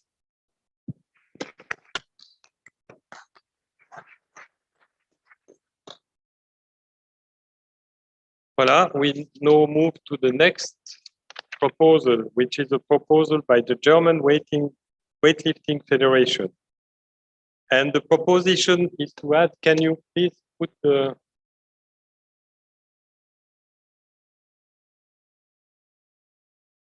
Voilà.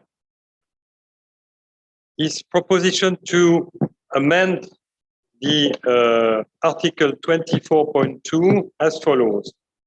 The existing... No, is it this one?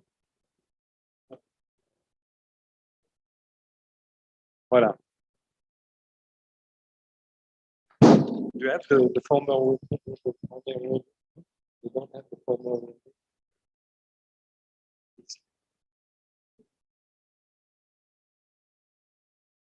Okay. Okay. Okay, it's to propose to add the following text in red to Article 24.4. A candidate may be nominated by a full member in accordance with Rule 24.4. That was the existing wording. And then the proposal is to add the text in red. I would like to ask the German Federation to come forth and to describe and explain its proposal. Dear Mr. Chairman, ladies and gentlemen, we need a cultural change, and therefore we need new good faces in the next executive board. Let us show the IOC that we can achieve this. Ladies and gentlemen, if you care about our sport, then follow the demands from the IOC. The IOC make the rules for the Olympic Games, and our sport is only a guest. For my part, I have decided to give our athletes a sporting and Olympic future. What I want, I propose to an addition to 24.2 the following amendment. If a person is a member of the executive board as of September the 5th, 2021, such an individual may only be a candidate for re-election upon receipt of a written support of at least 75% of full member votes. If the person resigned from the executive board before September the 5th, 2021, is able to run for the upcoming election upon compliance of the eligibility criteria set out in Article 24.4 to supersede any other articles. Please remember the IOC meeting. The next IOC meeting is on the 8th of September. This year, we got 8 letters from the IOC, which are not be in a good way. Please support the amendment. Thank you. For the sake of transparency, I have to inform the Assembly that there is another completely parallel amendment by the US, which is exactly the same wording, but with a different limit of 67%, which means 2/3 of the votes. Since the German version is the stricter one, it seems to be appropriate to put it first to the vote. Then if it fails, we could go to the second one. But in order to save time, I propose No, I think we have to go in succession. And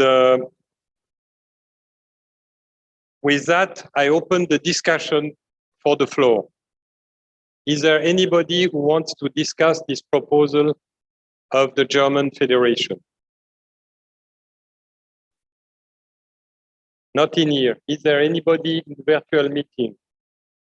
No? Then oh yes, pardon. Just want to ask to the German colleague, if they agree with the USA proposal, we can make just one vote without making two. It's only terms of numbers. It's just one, losing time, if they agree. If they don't agree, we go to vote. Germany, what do you say to this proposal to withdraw your proposal and supporting the USA proposal? We can do also the US proposal, no problem. So are you withdrawing your proposal in favor of the US proposal? It would say, because effectively it's the same with a different level. There is a slightly different question, but it's up to you to maintain it. No, then we vote first for my proposal, please. Okay, then we have to go for this. So I will do again a roll call. I will lose my my voice, but it will be done. Albania.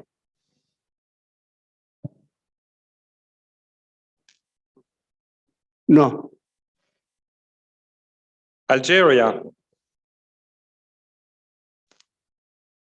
Abstention? Okay. Argentina. No. Armenia. No. Aruba. No.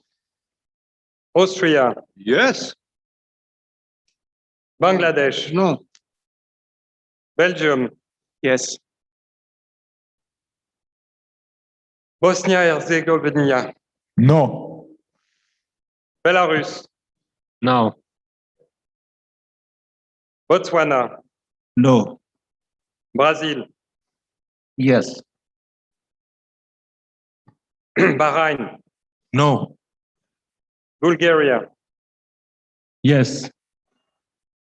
Canada. Yes. Cameroon. No. Comoros. No. Costa Rica. Abstention. No. Croatia. No. Curaçao. No. Cyprus. Yes. Czech Republic. Abstention. Denmark. Yes. Dominican Republic. No. El Salvador. No. Spain. No. Estonia. Yes. Ethiopia. No. Finland. Yes. France. We. Okay. Great Britain. Yes. Georgia. Abstain. Abstention. Okay. Germany. Yes. Ghana. No. Greece. No. Hungary. No. India. No. No. Islamic Republic of Iran. No. Ireland. Abstain. Iraq. No. Iceland. Ireland. Iceland. Sorry. Yes. Italy. Yes. Jordan. No. Kenya. No. Kyrgyzstan. No. Kosovo. Abstention. Saudi Arabia. No. Kuwait. No. Latvia. Abstention.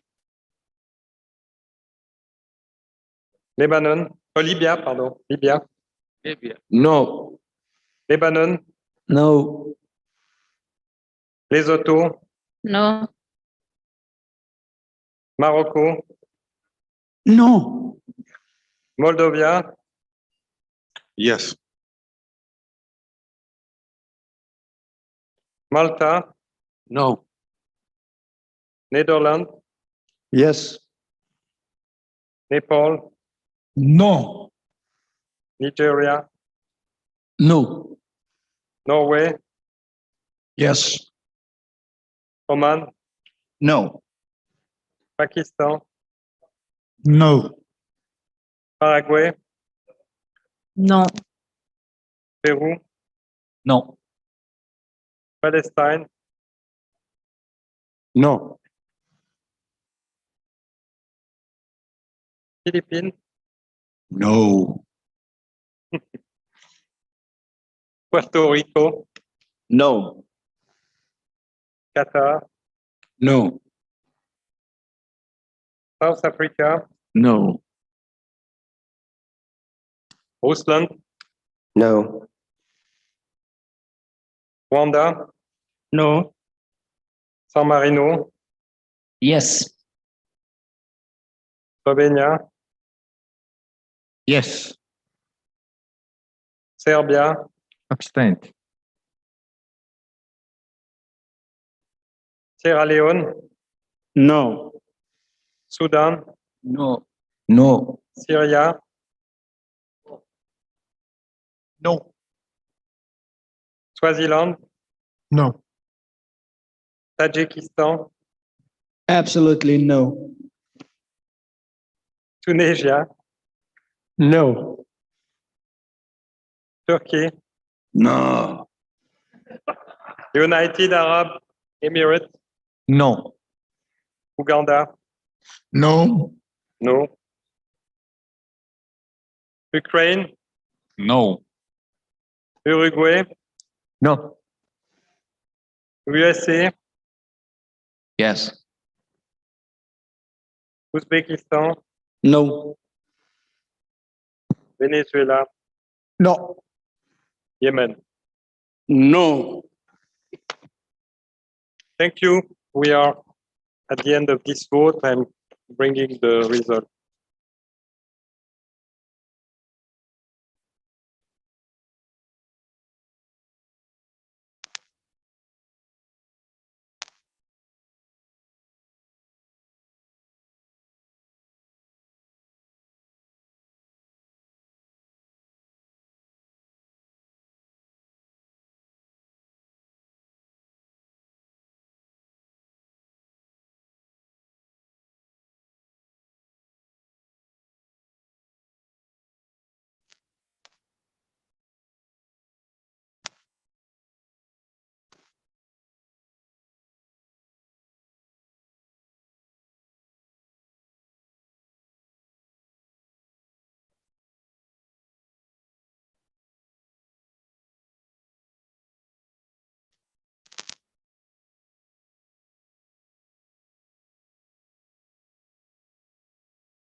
So for this suggestion of the German Weightlifting Federation, we had a total of 36 votes in favor, 80 votes against, which makes a total of 31.03 in favor, and the suggestion could not pass.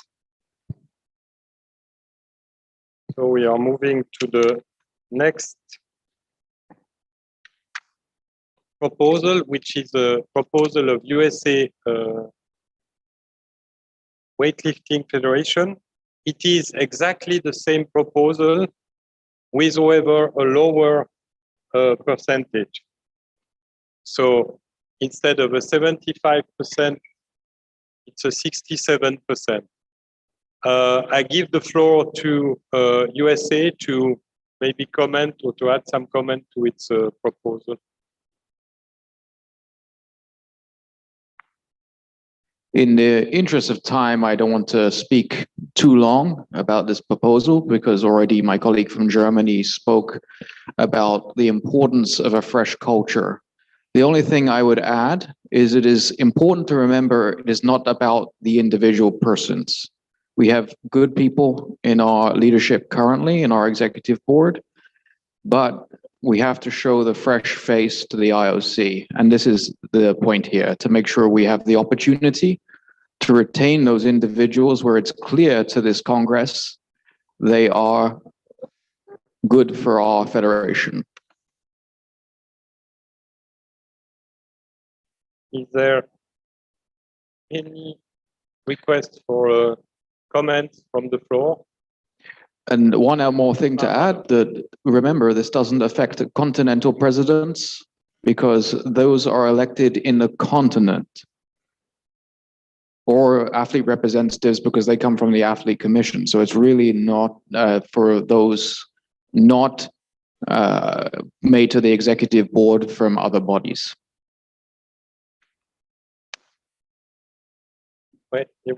What I think, if you could clarify, I think I will try to clarify. The member of the executive board, which are member of the executive board by virtue of their position in Continental Federation or proposed by the Continental Federation, are not concerned by the application of this restriction. The freedom of the Continental Board to propose the candidate they seem fit is not affected by this provision. If anybody, yes? First of all, thank you for your clarification, like for the president of the continent. But actually, if I'm a president of the continent and I'm not to protect my colleagues and my friend and the executive board member, I don't really deserve to be a president of the continent. Thank you for what you propose, but actually it is not the issue to accept it. For my side, we are here together and we are here to move together. I know your proposal talking about fresh blood, but not always the fresh blood, it is the right decision. Give everyone chance to have the vote. At that time, who deserves the vote, he will be in the executive board. But to exclude the president of continent and to include the elected people in the board is not the right proposal. Thank you. Is there any other call for, yes? Thank you. My name is Artem Patsev. I'm from Russia. Well, I fully agree with the position of German Weightlifting Federation and US Federation when they say that the weightlifting needs some new faces. However, this proposal, as it is, as the text says, does not aim to is not focused on achieving this goal, because actually this stimulates the people from the executive board, from the existing executive board, to run away, and then in order to avoid such a strict criteria, run for the next elections. So it is actually a contradiction between what is said, what the goal is proposed, and between the wording of this proposal. I think the real aim of this text is something different from what is said, what is declared. Thank you. Another intervention online? No? Yes? Thank you, Mr. Chairman. Mahmoud Mahjoub, I'm a board member. I think we should give the full chance for all members. And the decision... Mahmoud, please, Mahmoud, executive board cannot give any comment, please. Executive board cannot interfere in this because executive board is not no representative country. Sorry, I did not realize it. Thank you. Thank you. Thank you. Thank you. No, it's correct. I didn't know that you were not representing the country. Okay, then we will proceed to the vote. I could have a simplified way of going for this one because you have already answered this question. So one way of going very fast through this vote would be to ask whether any of you wants to change the vote he has given on the previous item, which was exactly the same for, say, for the percentage. If any of you wants to change from the position he has given and which I have recorded here, he can raise his hand and communicate it to me. Otherwise, I can rely on the vote which was already given. So please, does anybody wants to change the position he gave in regard of the previous identical vote, except for the percentage?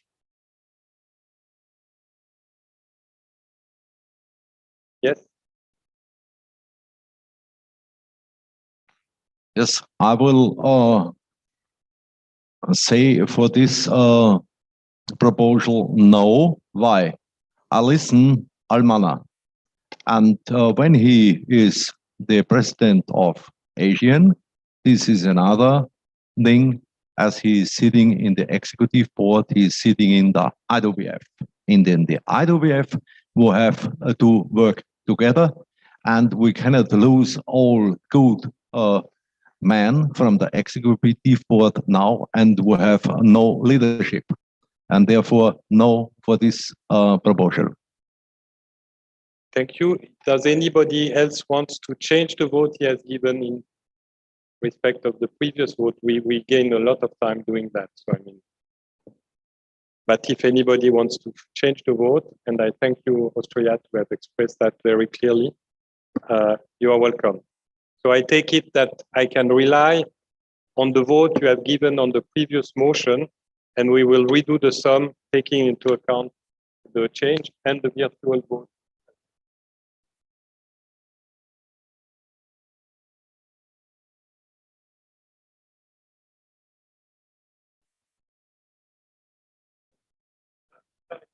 People on the virtual voting platform must exercise their vote as they did normally. This is just for the floor here because it's easy. But for the virtual platform, please vote. It's easy. You just press the button yes or no. Thank you.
So based on the result of the previous live in-person voters, we have a total of 19 and the additional person who voted against.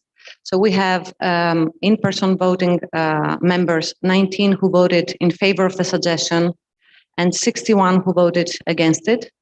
Online voting members, we have 15 who voted in favor and 19 who voted against it. We have a total of 34 votes in favor of the suggestion and a total of 80 votes against it, with a percentage of 29.82 in favor, and this means that the suggestion would not pass. Okay, thank you. We come to the proposal, which is the second, the last one, the last before one, sorry, before last, and it's a proposal by USA Weightlifting. It's a proposal to add a wording to Article 25.2c. You have it. I would like to invite USA Swimming to explain this proposal and its content. Thank you. There is a norm in good governance that if someone is serving on a staff, they cannot then either simultaneously or immediately move to an executive board, board of governors, board of directors, whatever you have as your governing body. And this is usually reciprocal in that if you're on the board, you can't then take a position immediately as a paid employee. This is what we normally call a cooling off period, as most people know. The idea behind this proposal was that we would be able to start the process of implementing some good governance standards in regards to cooling off periods. For example, Phil can't move to the board for 5 years. I can't get a paid position in USA Weightlifting for 5 years. This is a requirement in the US Olympic Committee. And I understand not all Olympic committees have such provisions. In light of that, and since we're dealing with an international federation, and there seems to be a sense that this is specifically directed at individuals, I will point out that this actually would include Phil Andrews, who would be ineligible in accordance with this to run for an executive board. So unless we're working against our own potential political interest, it cannot be true that this is directed personally. That aside, in consideration of what I mentioned previously, and to avoid any feelings of hostility regarding this particular proposal, we have decided that we will withdraw the proposal. This also means that I expect to go to the sea tomorrow.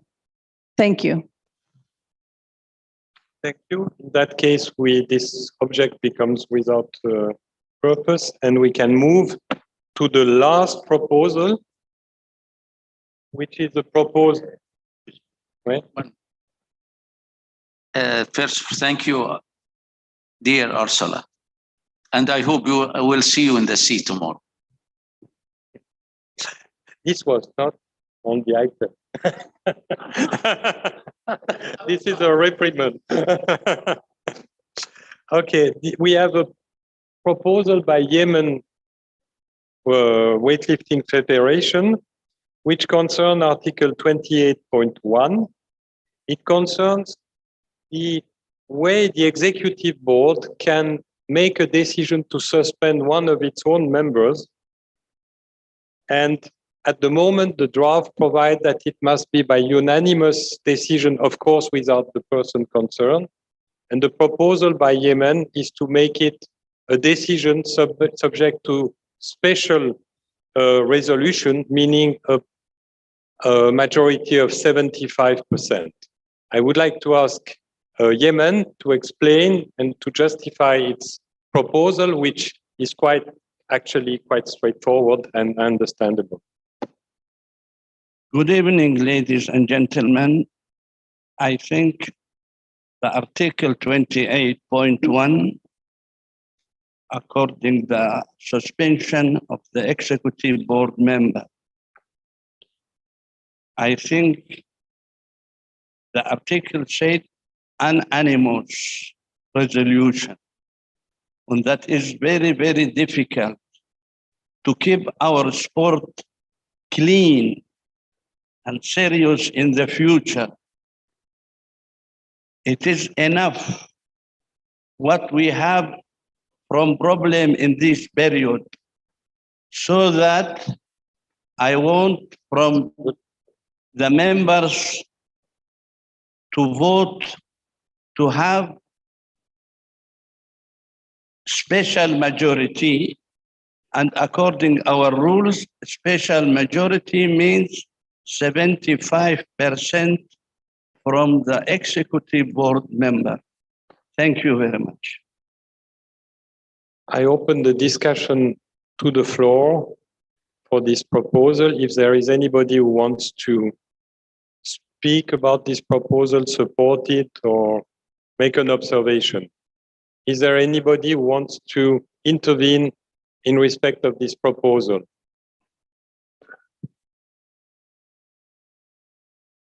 On the virtual. Just calling me. There has been somebody?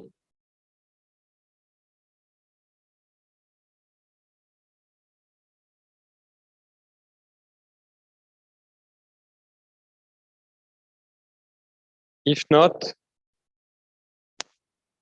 we can proceed to the vote, which I will conduct by roll call.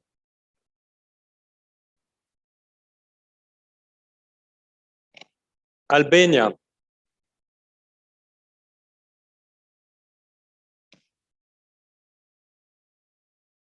Abstain. Abstain.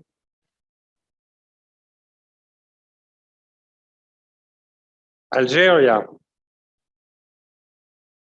Abstain. Argentina. Yes. Armenia. No. Aruba. No. Austria. Abstain. Bangladesh. Yes. Belgium. Yes. Bosnia and Herzegovina. Yes. Belarusia. Yes.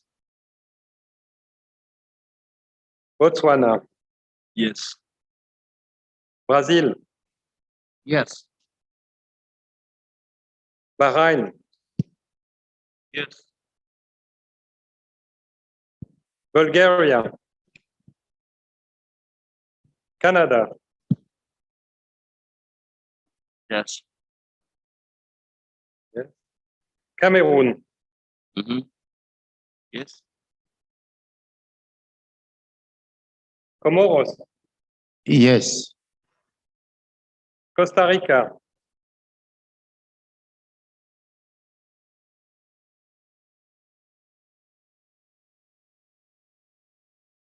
Croatia. Yes. Curacao. Yes. Cyprus. Yes. Czech Republic. Yes. Denmark. Yes. Dominican Republic. No. El Salvador. No. Spain. Yes. Estonia. Yes.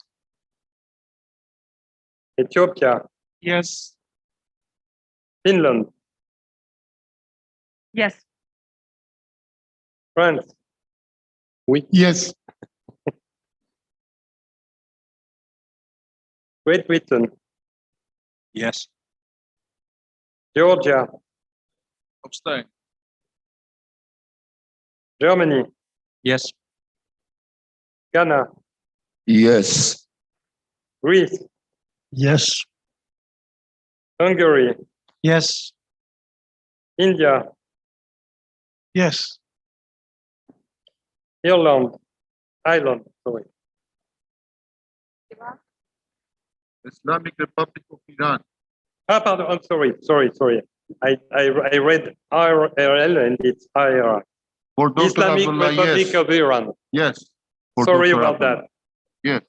And then Ireland, it's Ireland this time. Yes. Yes. Iraq, Yes. Iceland, Yes. Italy, Yes. Jordan, Yes. Kenya, Kyrgyzstan, Yes. Kosovo, Abstention. Saudi Arabia, Yes. Kuwait, Yes. Latvia, Yes. Libya, Yes. Lebanon, Yes. Lesotho, Yes. Morocco, Yes. Moldavia, Yes. Malta, Yes. Netherlands, Yes. Nepal, Yes. Nigeria, Yes. Norway, Yes. Oman, Yes. Pakistan, Yes. Paraguay, Sí. Peru, Yes. Palestine, Yes. Philippines, No. Philippines,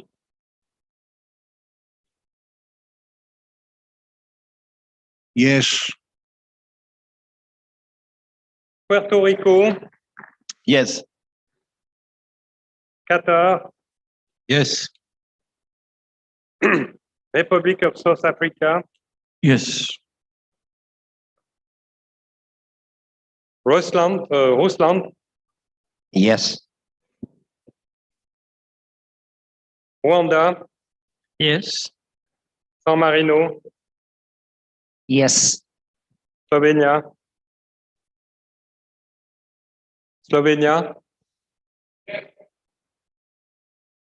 Serbia, Yes. Sierra Leone, Yes. Sudan, Yes. Syria, Yes. Swaziland, Yes. Tajikistan, Yes. Tunisia, Yes. Turkey, Yes. United Arab Emirates, Yes. Uganda, Yes. Ukraine, Yes. USA, Yes. Uruguay, sorry, I'm getting Yes. tired. And USA, you have responded already. Thank you. Yes. Uzbekistan, Yes. Venezuela, Yes. and Yemen. I would like to ask you to ponder your answer because it's the last one of today. And it's a yes. Thank you.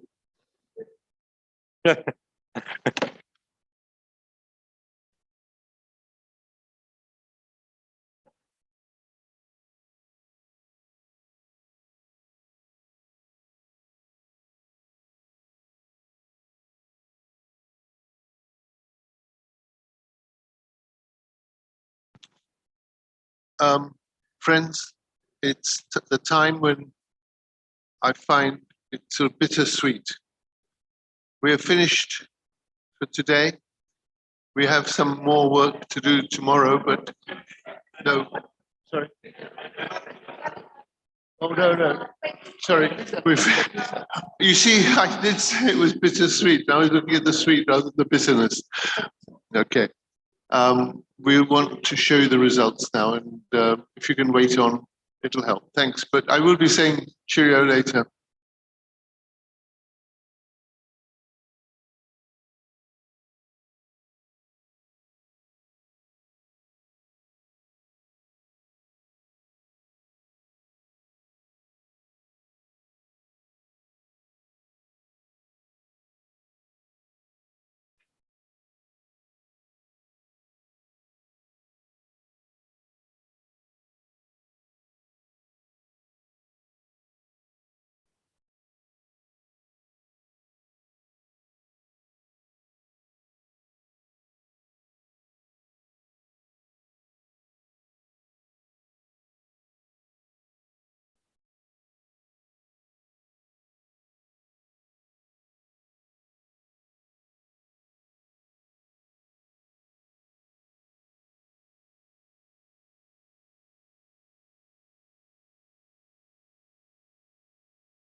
Okay, this was easier. So we have a total of 110 votes in favor and 10 votes against this suggestion.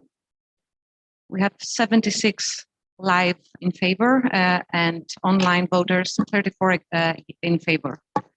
We only have 4 in-person voting members who voted against the suggestion and 6 online voting members. So we have a total percentage of 91.67 in favor, and this means that the suggestion will pass. Okay, so ladies and gentlemen, we are now arrived at the end of this process. I want to congratulate you on your patience, also on your understanding on the problems we encountered technically. I mean, a Congress is always a stressing matter, especially when such important decisions are to be made, but it becomes even more stressing when you have it conducted half virtual and half in presence, because it's very difficult to manage the two things in parallel. Anyway, I would like to conclude that you have now a constitution. It will be amended in 2 points. I think the exercise we did this afternoon, it's good probably that it was not in vain. There has been proposals, certain were rejected, certain 2 were accepted, which is a good sign. And I wish really that this very important turning point, which I had the honor to help your organization to do, will bring it further down the line of recovery as a great Olympic federation. And I wish you a very good end of your Congress. and I'm looking forward to share maybe a drink after the Congress. Thank you very much.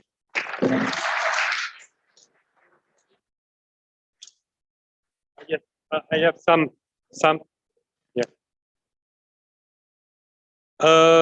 I am asked to give you, first of all, I'm sorry because I forgot something. Somebody amongst you, but maybe this I can give you back to you, Mr. President.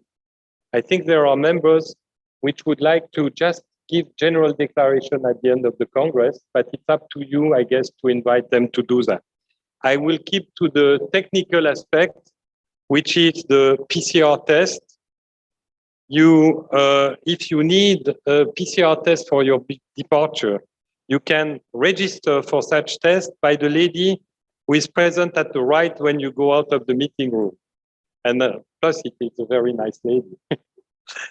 Please note that it will take 24 hours to get the results. So for the participants leaving tomorrow, you shall do the PCR test as soon as possible. Thank you very much.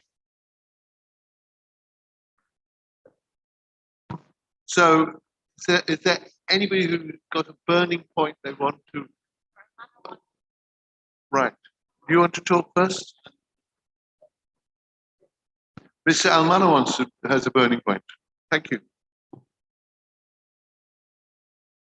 Dear colleagues, ladies and gentlemen,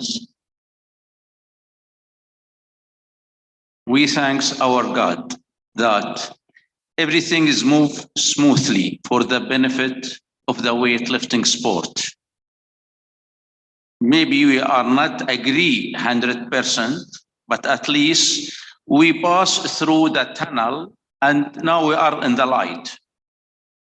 And I want to thank all the people and the federation and the president of federation who amended their proposal. And if it's not passed in this Congress meeting, that's meaning is not closed. You can make your amendment again to make the sport of weightlifting better and better. We are, as Qatar Weightlifting Federation, proud to have all of you here. And in the same time, if you allowed for me, that I'm going to ask from the executive board, they have a meeting tomorrow to have the electoral congress in Doha for the easy accommodation, easy flight, and everything. And before I close my speech, I thank Madame Ursula for her withdrawal of her proposal regarding who's being a staff of the IWF before. Thank you for you. Thank you very much. And thank for all that you are here. And at the same time, we hope that tomorrow we'll arrange a trip to the ended sea. Here, it is almost 1 hour from here, and from 12 or 1 o'clock to 6 evening. That's meaning you will be here back around 7 o'clock in the evening. Thank you very much. And I'm going to propose the Electoral Congress here in Doha. Thank you very much.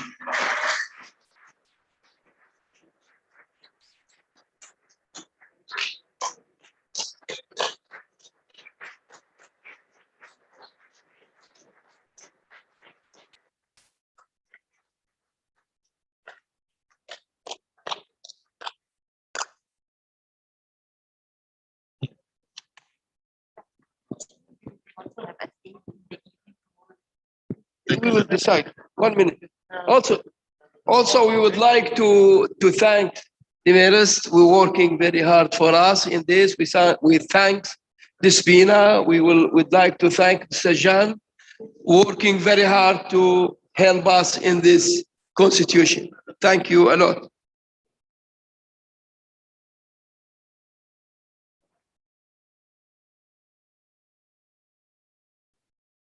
And declare the Congress is closed.